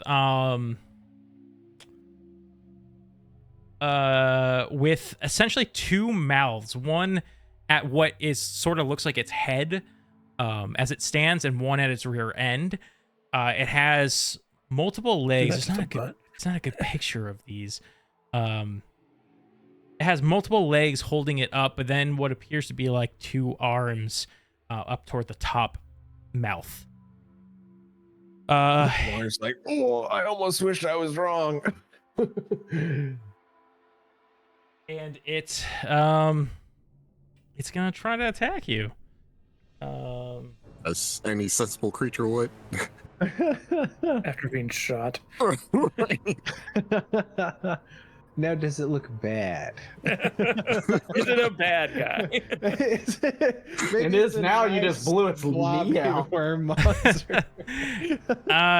Go ahead and roll me a wisdom saving throw, Lauren, as he looks up at you with vengeance in his eye. I mean, his non-eyes in his mouth. Vengeance paladin. His weird, maggoty mouth hole quivers. Oh. 11. Good, no, maybe so. That is a fail. Oh, no. These are not down to things 0. you want to mess with. Oopsie doops. Well, we did. In fact, we shot it. Oh, aren't we all like still in a bathroom too? No, we're in like, the cargo we went to hold. the cargo hold. Cargo hold. Yeah. You take 15 psychic damage Yikers. That's a lot. as you feel, this pressure building in your mind and like a pop almost. Wait, can I use my pain. spray? No, it's too late. All right, yeah, we're good. 15, awesome. Oh god. I mean, I'll allow it if you want, but you would have to re-roll whatever you have. Like, it wouldn't matter because you have a 5. Yeah, I want to save it for the I know a guy. Okay, dogs. That is his turn. I don't believe he has. Yeah, no, that's it. So next it would be Clara.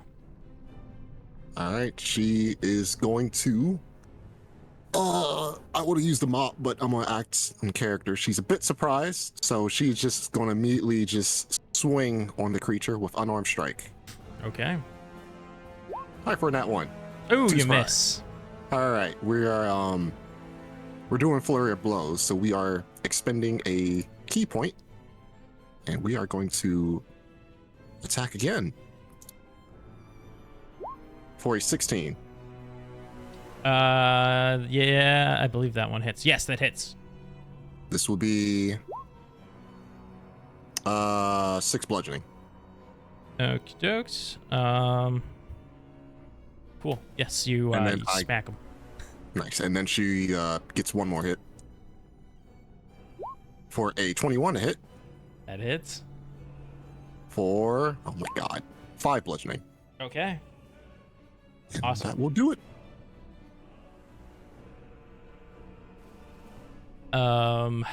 Let's see. It is then Lauren's turn. Oh, you bastard. And he's gonna shake it off as he healing words himself with his bonus action. 4. That is, oh my god, 5 healing. Well, I'll take it. And as he lifts up the gun and takes another shot at this thing's face,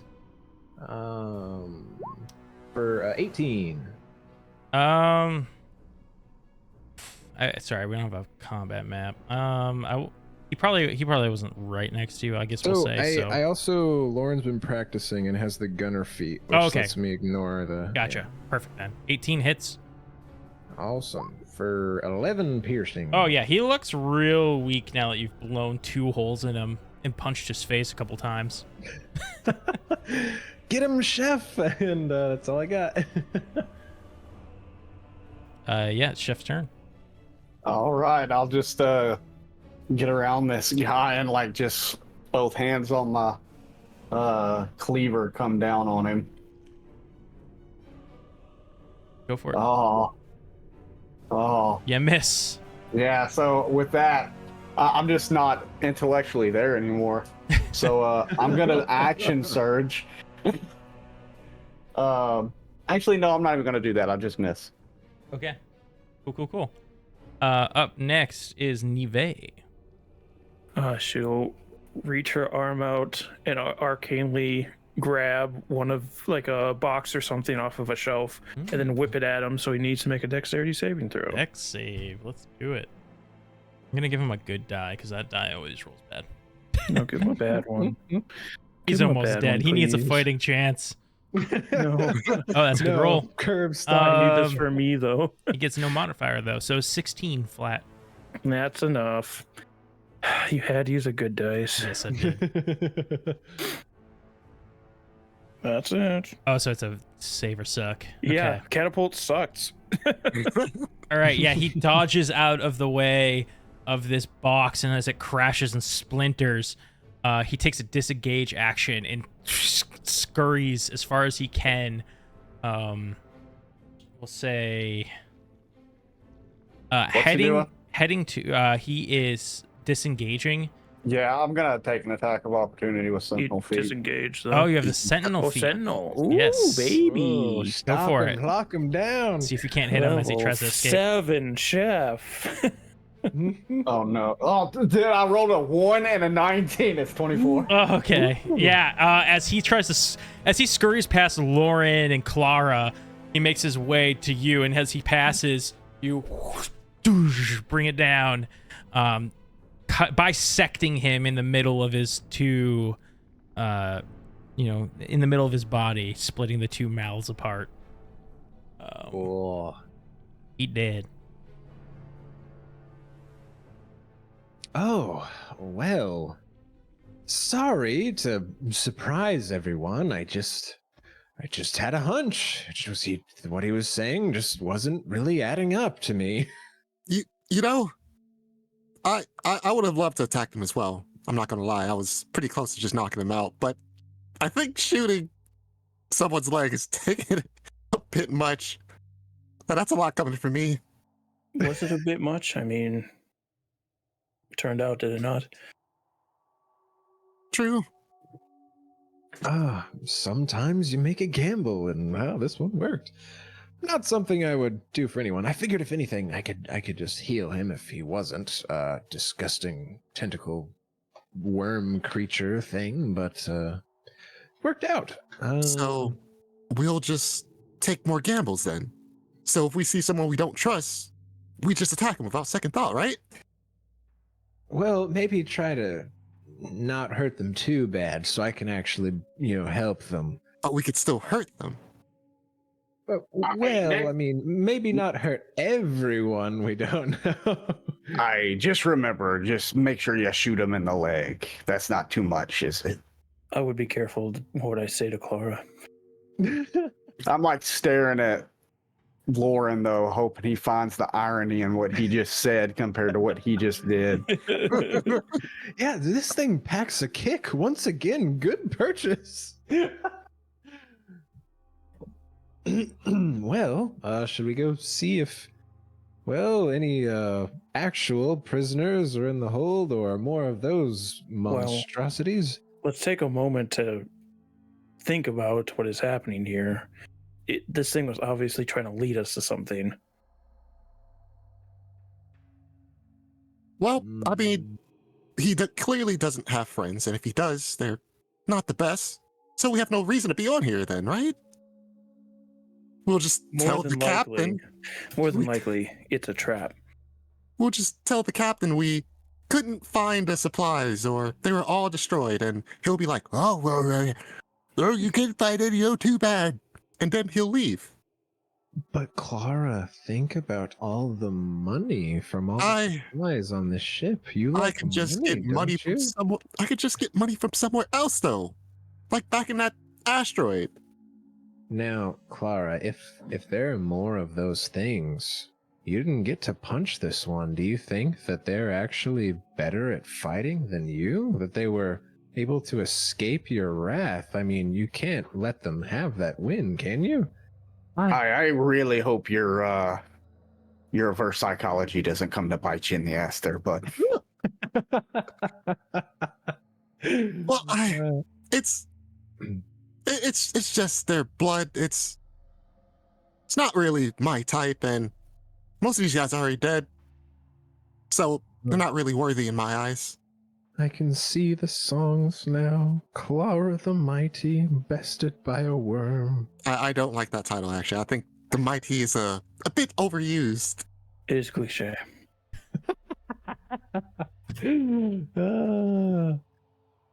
Well, we could also just, if there are any folks looking for him downstairs, we could say that he was eaten by one of those intellect devourer things, or the little brain monster. Lauren, I think you're missing what I'm trying to explain to you here. I'm not saying we shouldn't go down there. I'm saying that it was obviously leading us to our deaths, not to just a group of people waiting for him and then accepting of other beings coming down and be like, he got eaten. If he's there or not, they're going to invoke whatever plan they have, whether that was to destroy us or eat our brains. Hey, Grizz, what do I know about that thing I just bisected? I would also like to know if I know anything about it. Yeah, roll me either nature checks. I guess maybe a history check would work. Chris is gonna be like, these are super well-natured space slugs. Oh, I got a 16 on nature. I got a 10.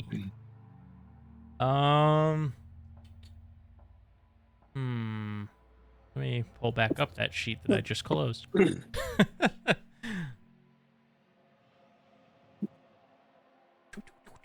Okay. Yeah. Okay. Yeah. They tend to be malevolent, worm-like creatures. You believe that their origins might be from the Far Realm? I'm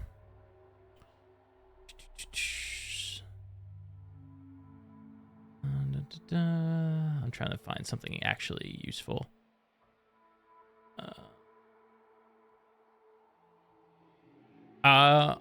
They've been known to work with mind flayers.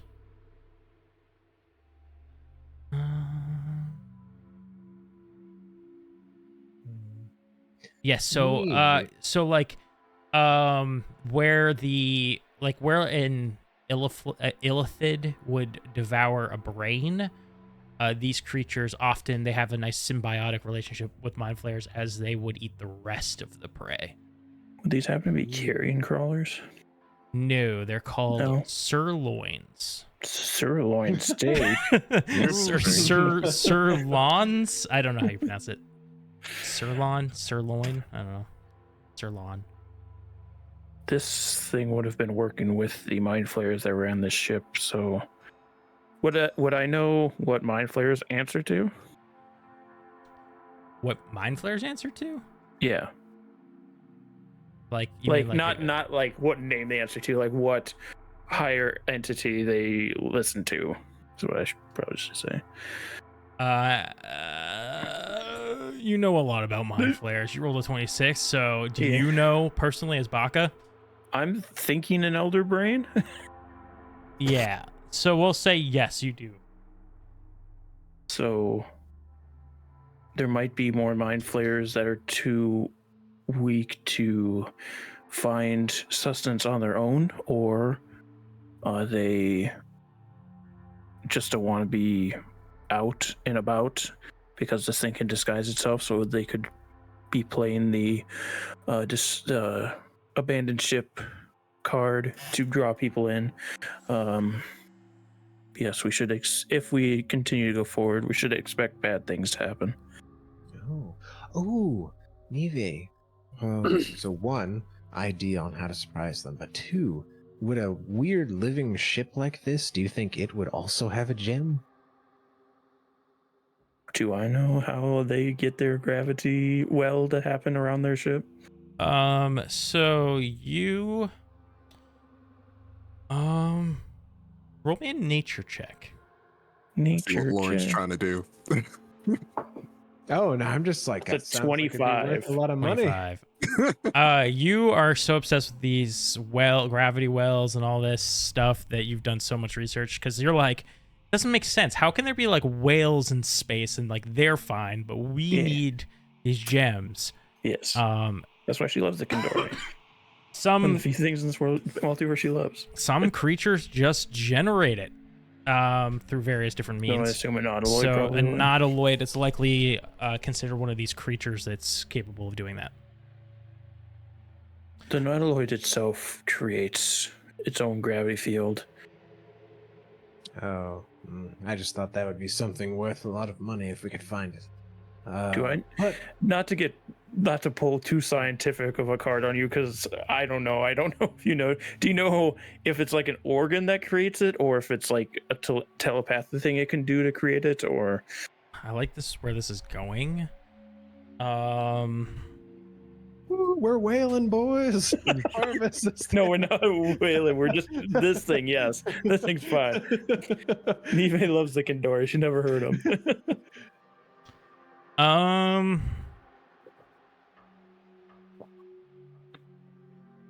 This thing, I mean, this thing is very, the mind flayers are all very telepathic creatures. I'd say that this, it's believed might be based in that telepathy. So probably like wherever this thing's brain might exist, like it might be something in the brain. Wouldn't mind finding this thing's center to its nervous system. The brain, if you will. There might be some answers I need from it. And maybe we could sell it. But also, no. I was wondering, We keep what it. if? Oh, fine. Well, it could be a backup gem. But Yes, a backup. what if we said, like we yelled down to the cells, "Oh no, Benotto's been hurt. Please, someone help." Maybe they come up, maybe they just send one or two people, and then we pick them off from there. Surprise them. I have an idea if we can sneak close to it. Say 60 feet from it. What's the idea? I can send my assistant in, see what he sees, take notes. Oh, I like that. Also, do we know if like these people are like typically more advanced-ish or not? Like, would they like have explosives or anything like that? The mind flayers or the Sirlons? The mind flayers. Yeah, they're very smart creatures. I mean, I don't see why they wouldn't know how to make explosives. I'll say actually, while you were going through this, you did find cannonballs as well. Through the cargo hold. The deeper you got in, maybe you found like a section where like more of that kind of stuff was. Oh, is there any like I don't know, effectively like a Renaissance hand grenade or like a bombard thing or something like that. I'll roll a The holy hand D100. grenade. If it's below a 10, they totally have that. A laser, a Well, laser Spelljammer is like the minigun. 80s, right? No, they don't have that. A laser minigun, minigun, dude. Laser minigun. Look for I was that. like, hey, I mean, if they have like a bomb or something, I'd be fine throwing that down. Roll me a investigation check. Anybody who wants to, just a generic. Okay. 14? Natural 20 for 27. So That's a 5. I'm very intrigued in all of this now that I know there's a possibility of getting a brain that might be able to do Yes. gravitational powers. I got a 2, dog. it fits. So I'll say Lauren and Neve, you're able to start kind of piecing things together. You do see some of these actually many of these cargo crates and stuff have already had like the lids ripped off. And a lot of them are like empty and stuff. So like maybe it's already been salvaged by some people. Clearly not completely, as you have found things, but a good chunk has been salvaged. You also remember this room's full of bodies. You do see Githyanki bodies. They're like these yellowish skinned with like specks of brown in them, and they got like long elf ears, except they're like more they got more like ridges along them. I think they like fork at the end of their ears too. So like you recognize there's like Githyanki, there's some like humans, there's mind flare bodies, and you even do come across this weird 8-legged creature at one point, which is like, it looks almost like a big tick that's like filled with blood and has 8 legs. But yes, sorry, I was throwing in that it looks like it's already been salvaged and picked through some, and there were definitely Githyanki. That wasn't a lie. Would we know, like, being out doing this for a while, like, is there generally like a way that, like, is there any form of like long range communication or anything like that with ships? Like a way to essentially like phone home or anything like that we know of?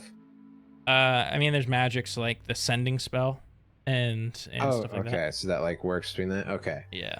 Harvey also- seems pretty capable of it. Okay, cool. So I also thought as well, could someone be potentially on the way as well to investigate this? If any of these mind flayers lived and essentially contacted their fleet or anything like that? Possibly. Well, if we are going to check anything, I guess we should probably do it quick. Well, that, and we're supposed to be also chasing after someone. Yes. True. Well, So maybe we the quickly brain's search for down the there. brain, and then we get out of here. Sounds like a plan. All right, well, let's try to be sneaky as we make our way downstairs, right? That's probably where the brain would be. And if we get to like where we think the prison cells are on our way down, I will do something when we're close.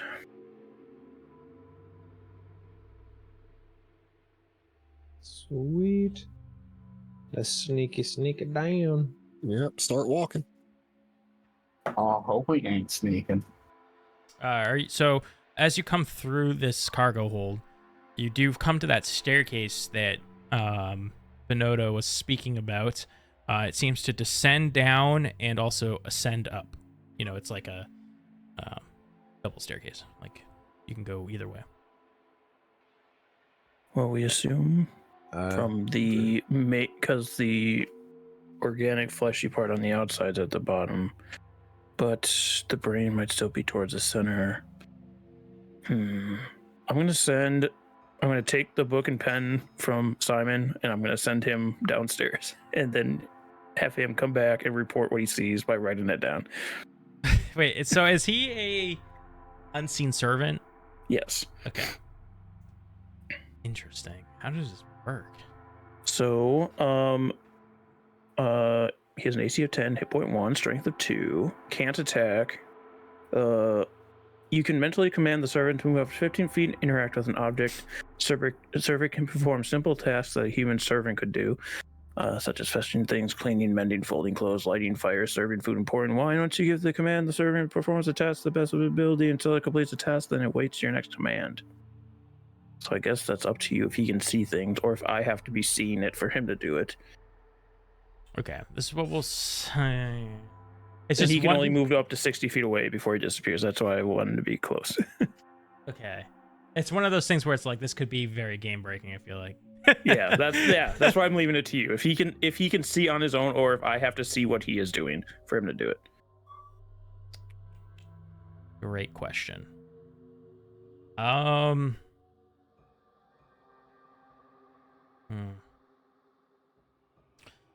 feel like because I can see this being game breaking, you have to see what he sees. Fair enough. I lied. I can't do what I said I was gonna do. If it wasn't for my brain going a million miles an hour, being like, this just completely gets rid of rogues. This just completely gets rid of this. I'd completely understand that. Yeah.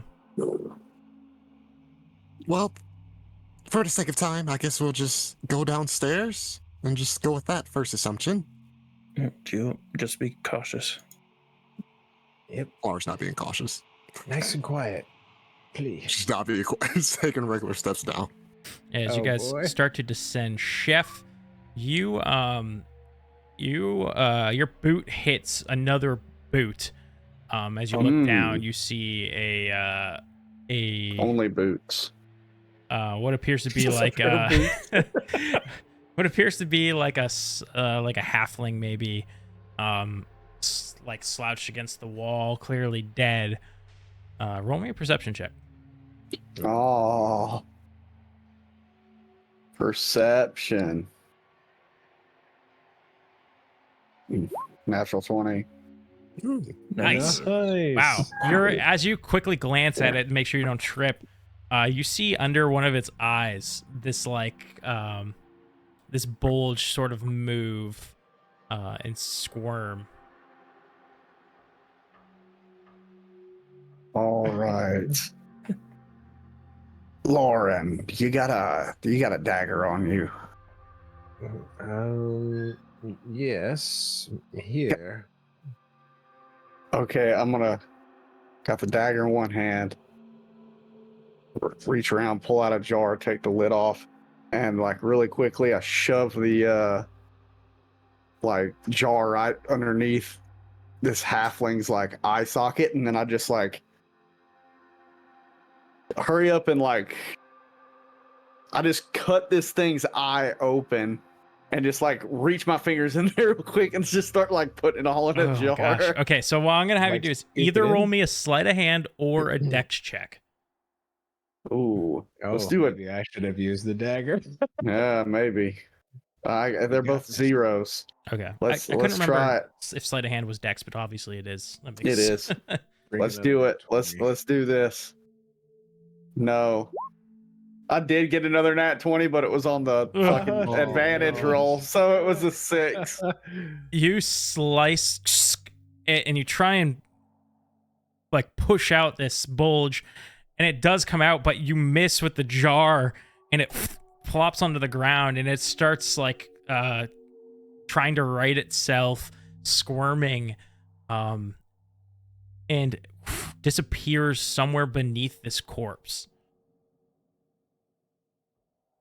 What the hell was that, Chef? I just like pick the corpse up and like throw the little halfling trying to look for this thing. You got the rest of you have to like duck as this body goes doof, doof, doof, doof, I've got like the jar down the stairs. I've got the jar in my hand with the opening right there, and I'm like trying to like, if I see it, I want to put the jar over the top of I'm it. getting you one more chance before this thing jumps at your eye. Let's do it.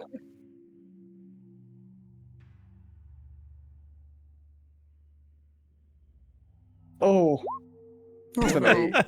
This thing lunges at your eye. I don't know if there's a stat block for this thing. Let's look.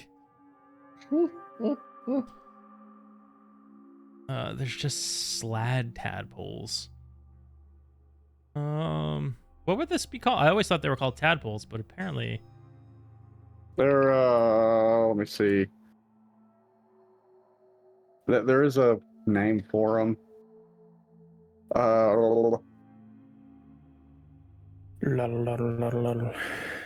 Is it the Ceramorphosis? yeah, that's the process in which you Yeah, turn into mind flare. yeah. But I think they're instead of an illithid tadpole, I think they actually do have a name. I'm gonna look at just slad tadpoles and see what their stats are, because they're probably pretty similar. Okay, so this thing lunges at you. I'm gonna do a bite attack as it goes for your eye. Okay, that's bad. It rolled a 9. Aha. So it like tries to at your eye and it ends up hitting the back wall behind you. I turn around and try to put the jar over it. Okay, one more time. With feeling. With feeling. This one's for the heart. It's a natural 20. Okay, and this final time, you put the jar down, capturing in there, and you quickly seal the lid. You got this little squirming, again, maggot is the only way I can think to describe this. But as you like bring it up to your face, its like mouth opens and you see all these razor sharp teeth inside. I just kind of look at it for a second, kind of wiggle the jar, and I'm like, put the jar in my bag, and I just look at everyone like, all right, I got what I came for. Is that what you were trying to make me catch in the liquid? Well, yeah, I didn't know where they were going to be at. I wasn't going to risk it. Thanks, Chef. You did fine. Yeah, you only drank soap. You're fine. My mouth does still taste a little minty. Is Clara like clomping down the stairs? Well, I stopped after all that. Yeah, a body went flying. Chef was like slamming a jar on the ground. And keep your guard up, I guess. I assume if there's anything there, it knows we're here now. Oh, by the way, be careful of those things. Keep trucking down the stairs then. All right. Yeah, as you descend the staircase, you see the little halfling that Chef threw down there. Chef, I didn't expect you to throw his body, so I didn't tell you this immediately, but you did spot he seemed to have a oh wait, no. Doesn't make sense because he's never mind. You don't see that he has any. Okay, what you do see, actually, you do see a ring. You see a ring with a red stone in the center on his finger. You don't have to take it, but you know what? it. I'm already doing dangerous stuff with this hat. I'm gonna take the ring off his hand, put it on my finger. Okay, cool. Sweet, you got a bloodstone ring. Oh, cool. Is it possessed too? I want to have a whole little apartment complex going on. No, it is worth 50 gold pieces. Oh, nice. If you were to sell it. Okay. As you come down looks here, very nice. Sorry, go ahead. Oh, you're good. As you guys come down here, you see a rotting corpse of a headless mind flayer that lies amid the hacked up corpses of 3 hulking creatures with blood splattered white fur. Polar bears. they're where polar bears? In the jungle, and there's a polar bear. It also appears by the condition of these corpses that something has been feeding on them.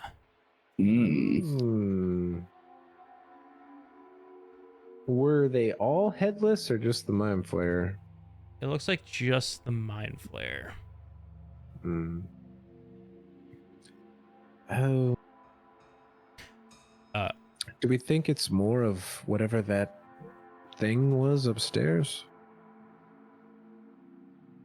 Or possibly that thing. But There's also 9 cells that line the left and right walls of this room. Within them, you see 3 humans, a dwarf, and a lizard folk, which all appear to be deceased. Oops. Their heads do appear to also have been cut off. Whole lot of decapitation going on. Something still feeding on brains, possibly. Oh, I'm sorry. Oh, I misspoke. you should be. They look deceased. I should have just ended it there. There's a medicine check required here. See if their heads are gone? No, I assume their heads were gone based on the situation, but that's not what killed them. So that's not... Okay. Well, I don't care about that. I care if I see any bundles of nerves that seem to be running to a certain part of this ship to find its brain. That is what I'm currently obsessed with. Ooh, interesting. Give me an investigation check, Nive. 26. 20. Oh my She rolls good on the things she needs to roll good. You get like real into this, and you start to. This is another. Actually, this floor is probably carapace, but as you look up at the ceiling, it's fleshy, and you know when you like look at when you're watching like a movie and they show like the brain and they show the electrical pulses that go through the brain. Mm-hmm. You do swear for a second you see a faint light like run through one of these muscles, and then you see like a twitch like where it was sent to, as if you might be able to follow the origin path of these if you could, and maybe that would bring you to the central nervous system. All right, I know what direction I need to go in. Well, not like anyone needs our help here, so is it just further down the hall? Let's see. You can, as you all settle down here a little bit, and Nive is looking up at the ceiling, there's also a door to the left of the stairs that you came up. The door appears locked. A locked sphincter? I don't think that was supposed to be the left, but that's okay. It's not a big deal. As you, I guess you haven't gone up to it, so yeah. But you can hear a heavy breathing and a pungent odor of oh, go ahead, sorry. Of like wet dog. On the other side of the door? The heavy breathing, yeah, roll me a perception check. And is that a door or one of those fleshy doors? This is like a wooden door reinforced with iron hinges and stuff. 21 perception. 21. There does seem to be heavy breathing coming from the other side. Did you get a little closer to listen? Yeah, because my Clara's kind of done with this place. So yeah, she got. You get a little closer to listen, and there's this small little window with bars. In this room, you do see like a small bench or seat thing, like a stool, and a table made of carapace. On the table does seem to be this really nice, elaborate chess piece, like a breastplate. And you do hear that breathing coming from deeper in. So it's like that room where that workbench is like a small 10-foot room maybe. And then there's another door beyond that that's open, and it sounds like the breathing is coming from back there somewhere. The door's locked that we're looking into. Yeah. Would anyone have any lock-picking tools or can pick locks? I have a lock-picking tool right here. Aims the gun. I don't think it works like He's gonna shoot the lock. You're shooting the use lock. his gun to solve all of his problems. Okay. Lauren's It's like a ball like this big. Clara's gonna make sure she's away from the lock. I'm trying to think. It's like you gotta guess where the lock is, but like you probably have like an idea. And then if it's like a wooden door, is there not like a section of like metal or something with like a keyhole near the handle or? Yeah. Okay. You fire at this keyhole. Let's trying to think of the best way to do this. You know what? Screw it. Yeah, you shoot it, and it does make a hole through this keyhole area. But as you do that, you hear this growling, and that around that back door inside of here, you watch one of those big beasts that lay dead in the room you're in. Exact one of those comes running around with its white fur and into the room and starts gnarling and tries like reaching its elongated front arms like through those iron bars, trying to swing at you guys. Oh, so this thing looked like a white furry animal, you said? Yeah. Like, What is it? So I will. Lauren, Lauren, I'm trying to study the pattern of the pulses here. Do you need to be making that noise? I can get you in that room if you want. So that's a nasty animal. That's not me. So you don't want to go? You just made that gunfire. Don't lie to me. Do you want to be in that room right now? I get Clara. Do you want to? What did you see? I didn't even look inside the room. I just shot the lock for you. Well, it seemed like there was a chest plate in there of some type of value, and there was another door. I thought we were going to just, unlock it and then open it, rather than just haphazardly shoot our firearm at it, hoping that something might happen. It sounds very useful for Chef, just as useful as this is for me. So yes, Neve, I think it would be nice to get in there. Without, or like, she looks to see that she can see in the room. She throws her hand out, and Lauren gets sucked into a wormhole and then shot out in the room with the animal. Oh boy. Okay, we're gonna go into initiative. We'll go into initiative. I sent you guys a picture on Discord. now. I feel like that wasn't the play. But for the audience's sake, she was annoyed with Lauren, so she just needed his consent to put him in there. I love it. You're with the big white Yeti monster. Yeah, to answer people's questions, the audience, to fill them in, it's like a hunched over werewolf of sorts with white fur. Its head seems to be kind of like flat. But it doesn't seem to have quite the same intelligence behind its eyes as like a werewolf might.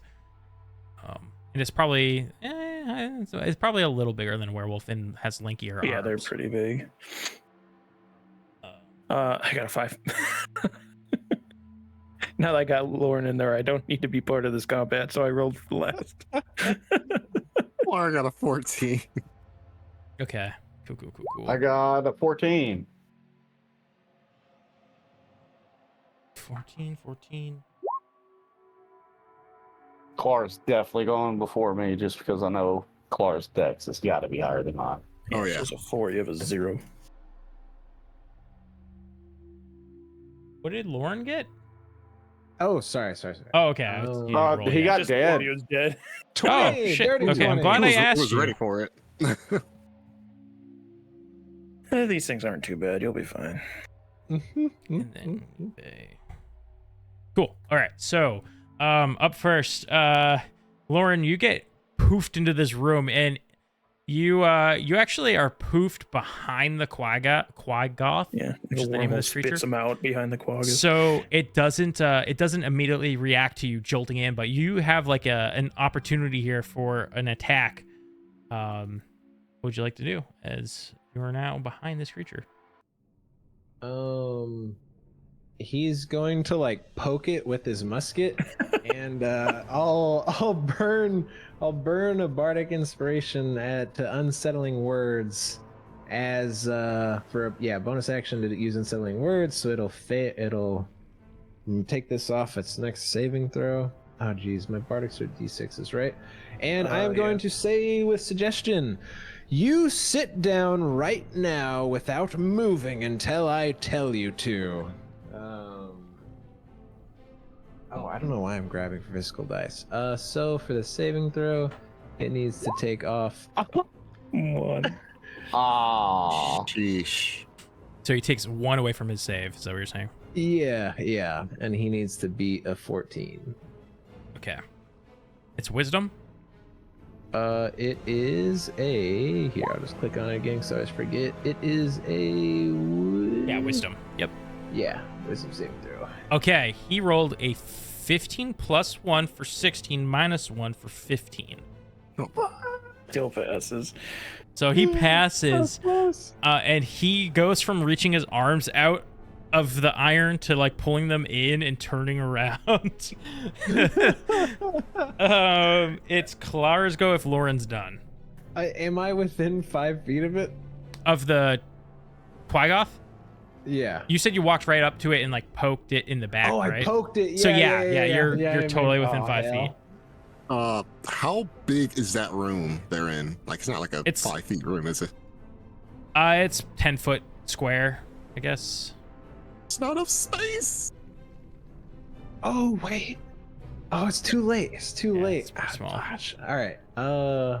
Yeah. All right. Yeah. Good. Lauren, you do see this elaborate breastplate on the table. Just saying. Yeah. I don't think I have time to put it on or anything. No. I'm just letting you know that you see it. It is good to know that it's there. This is very important to know because we don't have a map. The room's about 10 feet. Yeah. So the room you're in is much bigger than that. Right. It's just the room that Lauren's in. It's like 10 by 10. So yeah, if it's 10 by 10, how big is the creature? Does he take up 2 spaces or just 1? He takes up like a humanoid space because he's a medium creature, so he just takes up a 5 square block. So there'll technically like 2 spaces left in that room. Yeah. All right, cool. So we can do it still. She is going to expend an action to shape self, and Clara will go through the bars in the cell to appear in the other room, and then as a bonus action, she will, oh wait, does that take it? Says the action as well to reshape myself. Yep. So yeah, bonus action. We are just gonna patient defense in blob form because that's all I can do. So perfect. It is Chef's go. I kick the door open. Yeah, and it does swing open because Lauren shot the lock off. And it just... I didn't realize that worked. Walk in on a chop of this thing. Okay. Oh no, I'm gonna miss. Oh, no. No. You know what? Screw it. I'm gonna action surge.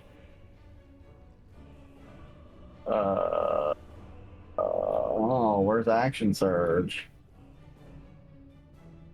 Yeah, there it is. Okay, bang, and do a choppy chop.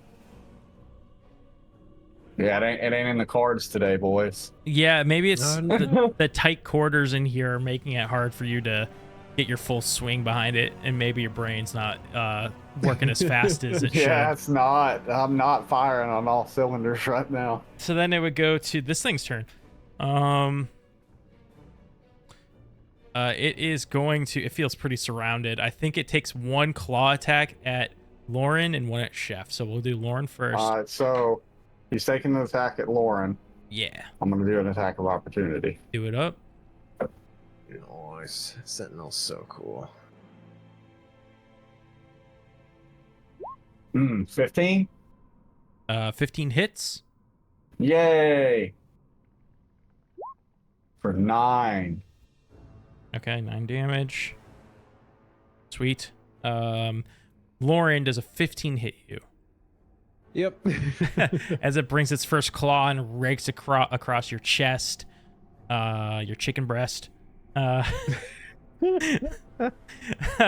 take 6 slashing damage. Wait, what? Whoa. Oh, never mind. Okay, yeah. You just take the 6. That's something else. Gotcha. It is now...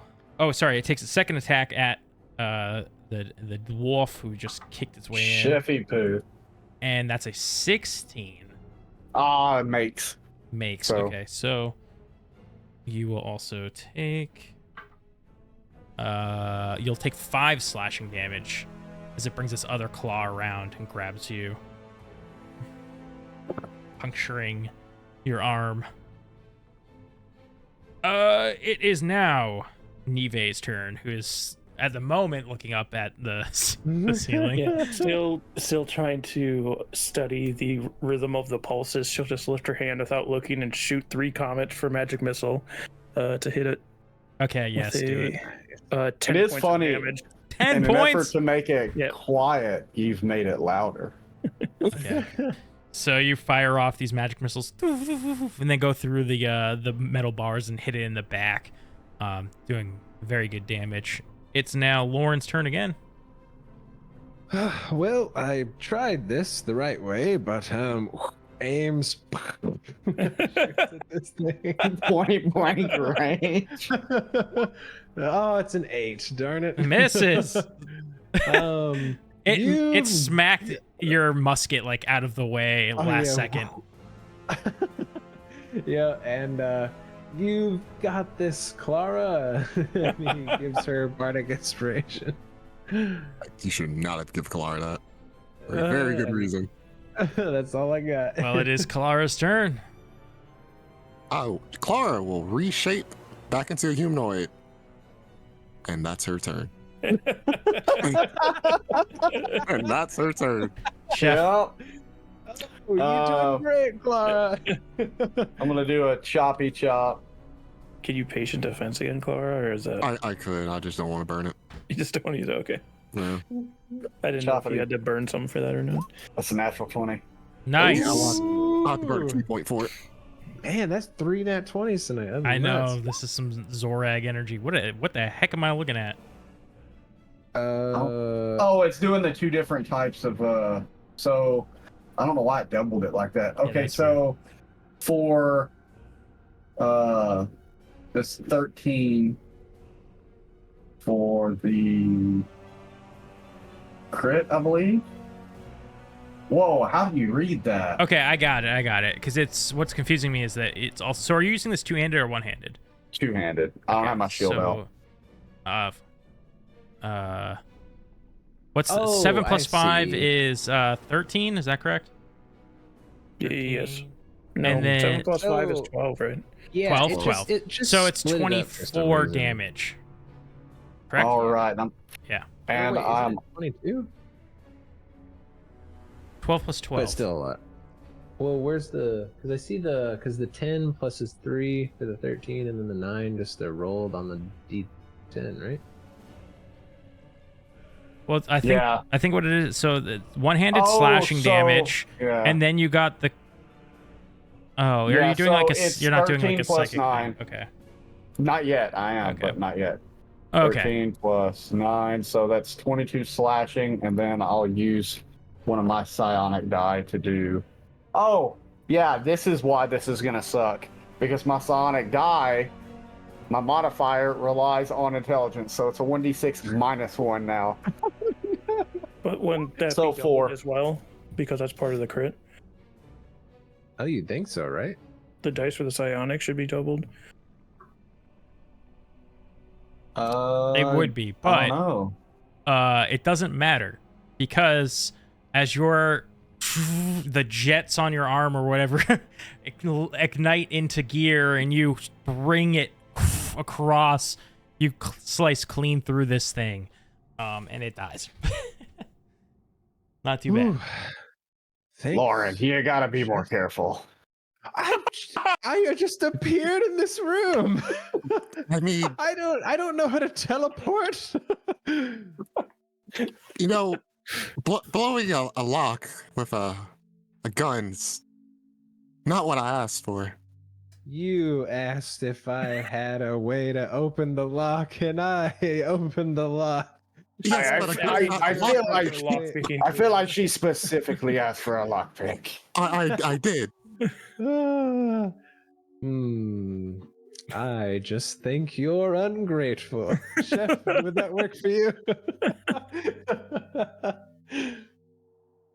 Well, I mean, I'm a different person, so I'm gonna stay out of this. No, Chef, here, take that thing. It looks like it'd look good on you. What does it look like? Oh, okay. So this is a breastplate. Is it cursed? It's embossed with tentacles. So it's got like Ooh. tentacles running the course of the breastplate. Like physical tentacles or like No, designs of like tentacles? engraved, you know, Okay. like I was gonna say, embossed. it does change it drastically. Yeah. Well, while Nive's doing her thing trying to find these nerves, I'm gonna put this thing on. Ooh, nice. No, I'm just kidding. I'm just gonna strip down. Like he said, he's Show trying to him make an apartment building of possessed Yeah, items. dude, I want all the curses this game can give me. I wonder if this do +1 breastplates require attunement. That's the question. I don't think so. I think you not just put unless them they on. do something special. So no, yeah, you put this on, and it's very nicely made. It's a +1 breastplate. Congratulations. Ooh, nice. Hot dog, hot diggity dog. Do you have a +2 to your... I guess it's the exact same armor you'd have with chain. But it's medium, and you won't get disadvantage on stealth, so that's awesome. Oh, and it's +1, so you actually get 17 if you have a dex of 2. He has an X of 0. Oh, Yeah. 15. So his armor class goes down by 1 because isn't it 16? Yeah, it would go down by 1. So Oh, it's no. worse than your chain. But I can't fly is my problem if I put it on. I forget, can monks wear armor? No, right? They have better unarmored defense. Yeah. I would need to take a feat, then I can wear armor and still get like my bonuses and whatnot, but I didn't take it. So Yeah, so how much is this thing worth? I'm selling this bad boy. I'll get a probably price for uncommon you magical, later. so Yeah. pretty I good. don't know the price off the top of my head, but I will. It's like, yeah, you got a +1 breastplate. Cool, I finally got some magical armor. Oh, it's worse. My normal stuff. Never I mind. wish you'd have just gave me like a +1 shield or something. That would have been nice. This is actually an item that is in the book, so I figured I'll give it Yeah. to you. So, does anybody peek in that back room that it came from? Might as well. Clara will just casually walk back there. You peek in here. It seems to be maybe like a small janitor closet sort of thing. Familiar sight to your crew at this point. I thought you were gonna say to Clara. To Clara as well, yeah. Oh yeah, I was worried about that to Clara. But at the back of this room is what appears to be eggs. And the eggs, many of which there's probably like several eggs here, and many of which like the top has been taken off of. And there's like goo like all over the floor in here. Oh, disgusting. Is there any intact? I'm gonna roll for it. It's a great question. I'm gonna cook them. Yes.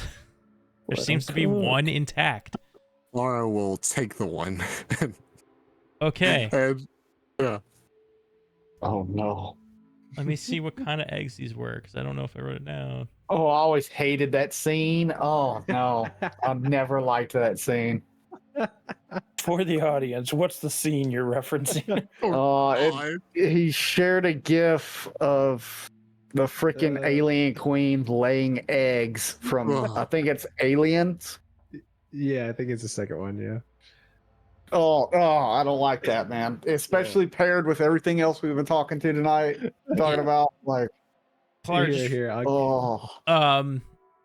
if you want to try to figure out what this egg is, I think. Yeah, I mean, you could roll like a nature check or give it to Nive, who will probably Owl an egg. No. Attempt herself and roll a nature. Okay. It's Lauren's long lost cousin. Oh, a 19. Let me just double check that I'm getting it correct, because I want to make sure I got it right.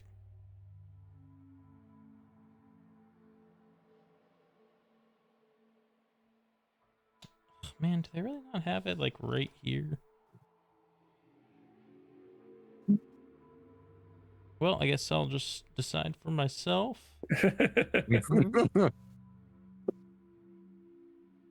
It is owl and eggs. Okay. So,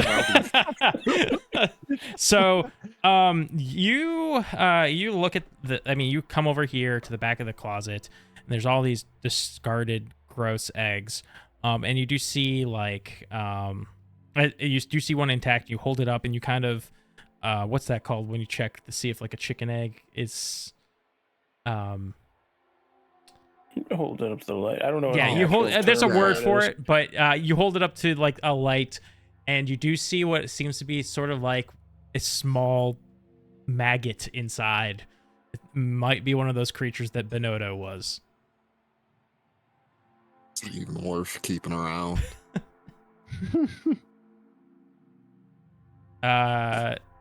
Shoot, what's the name of your pet?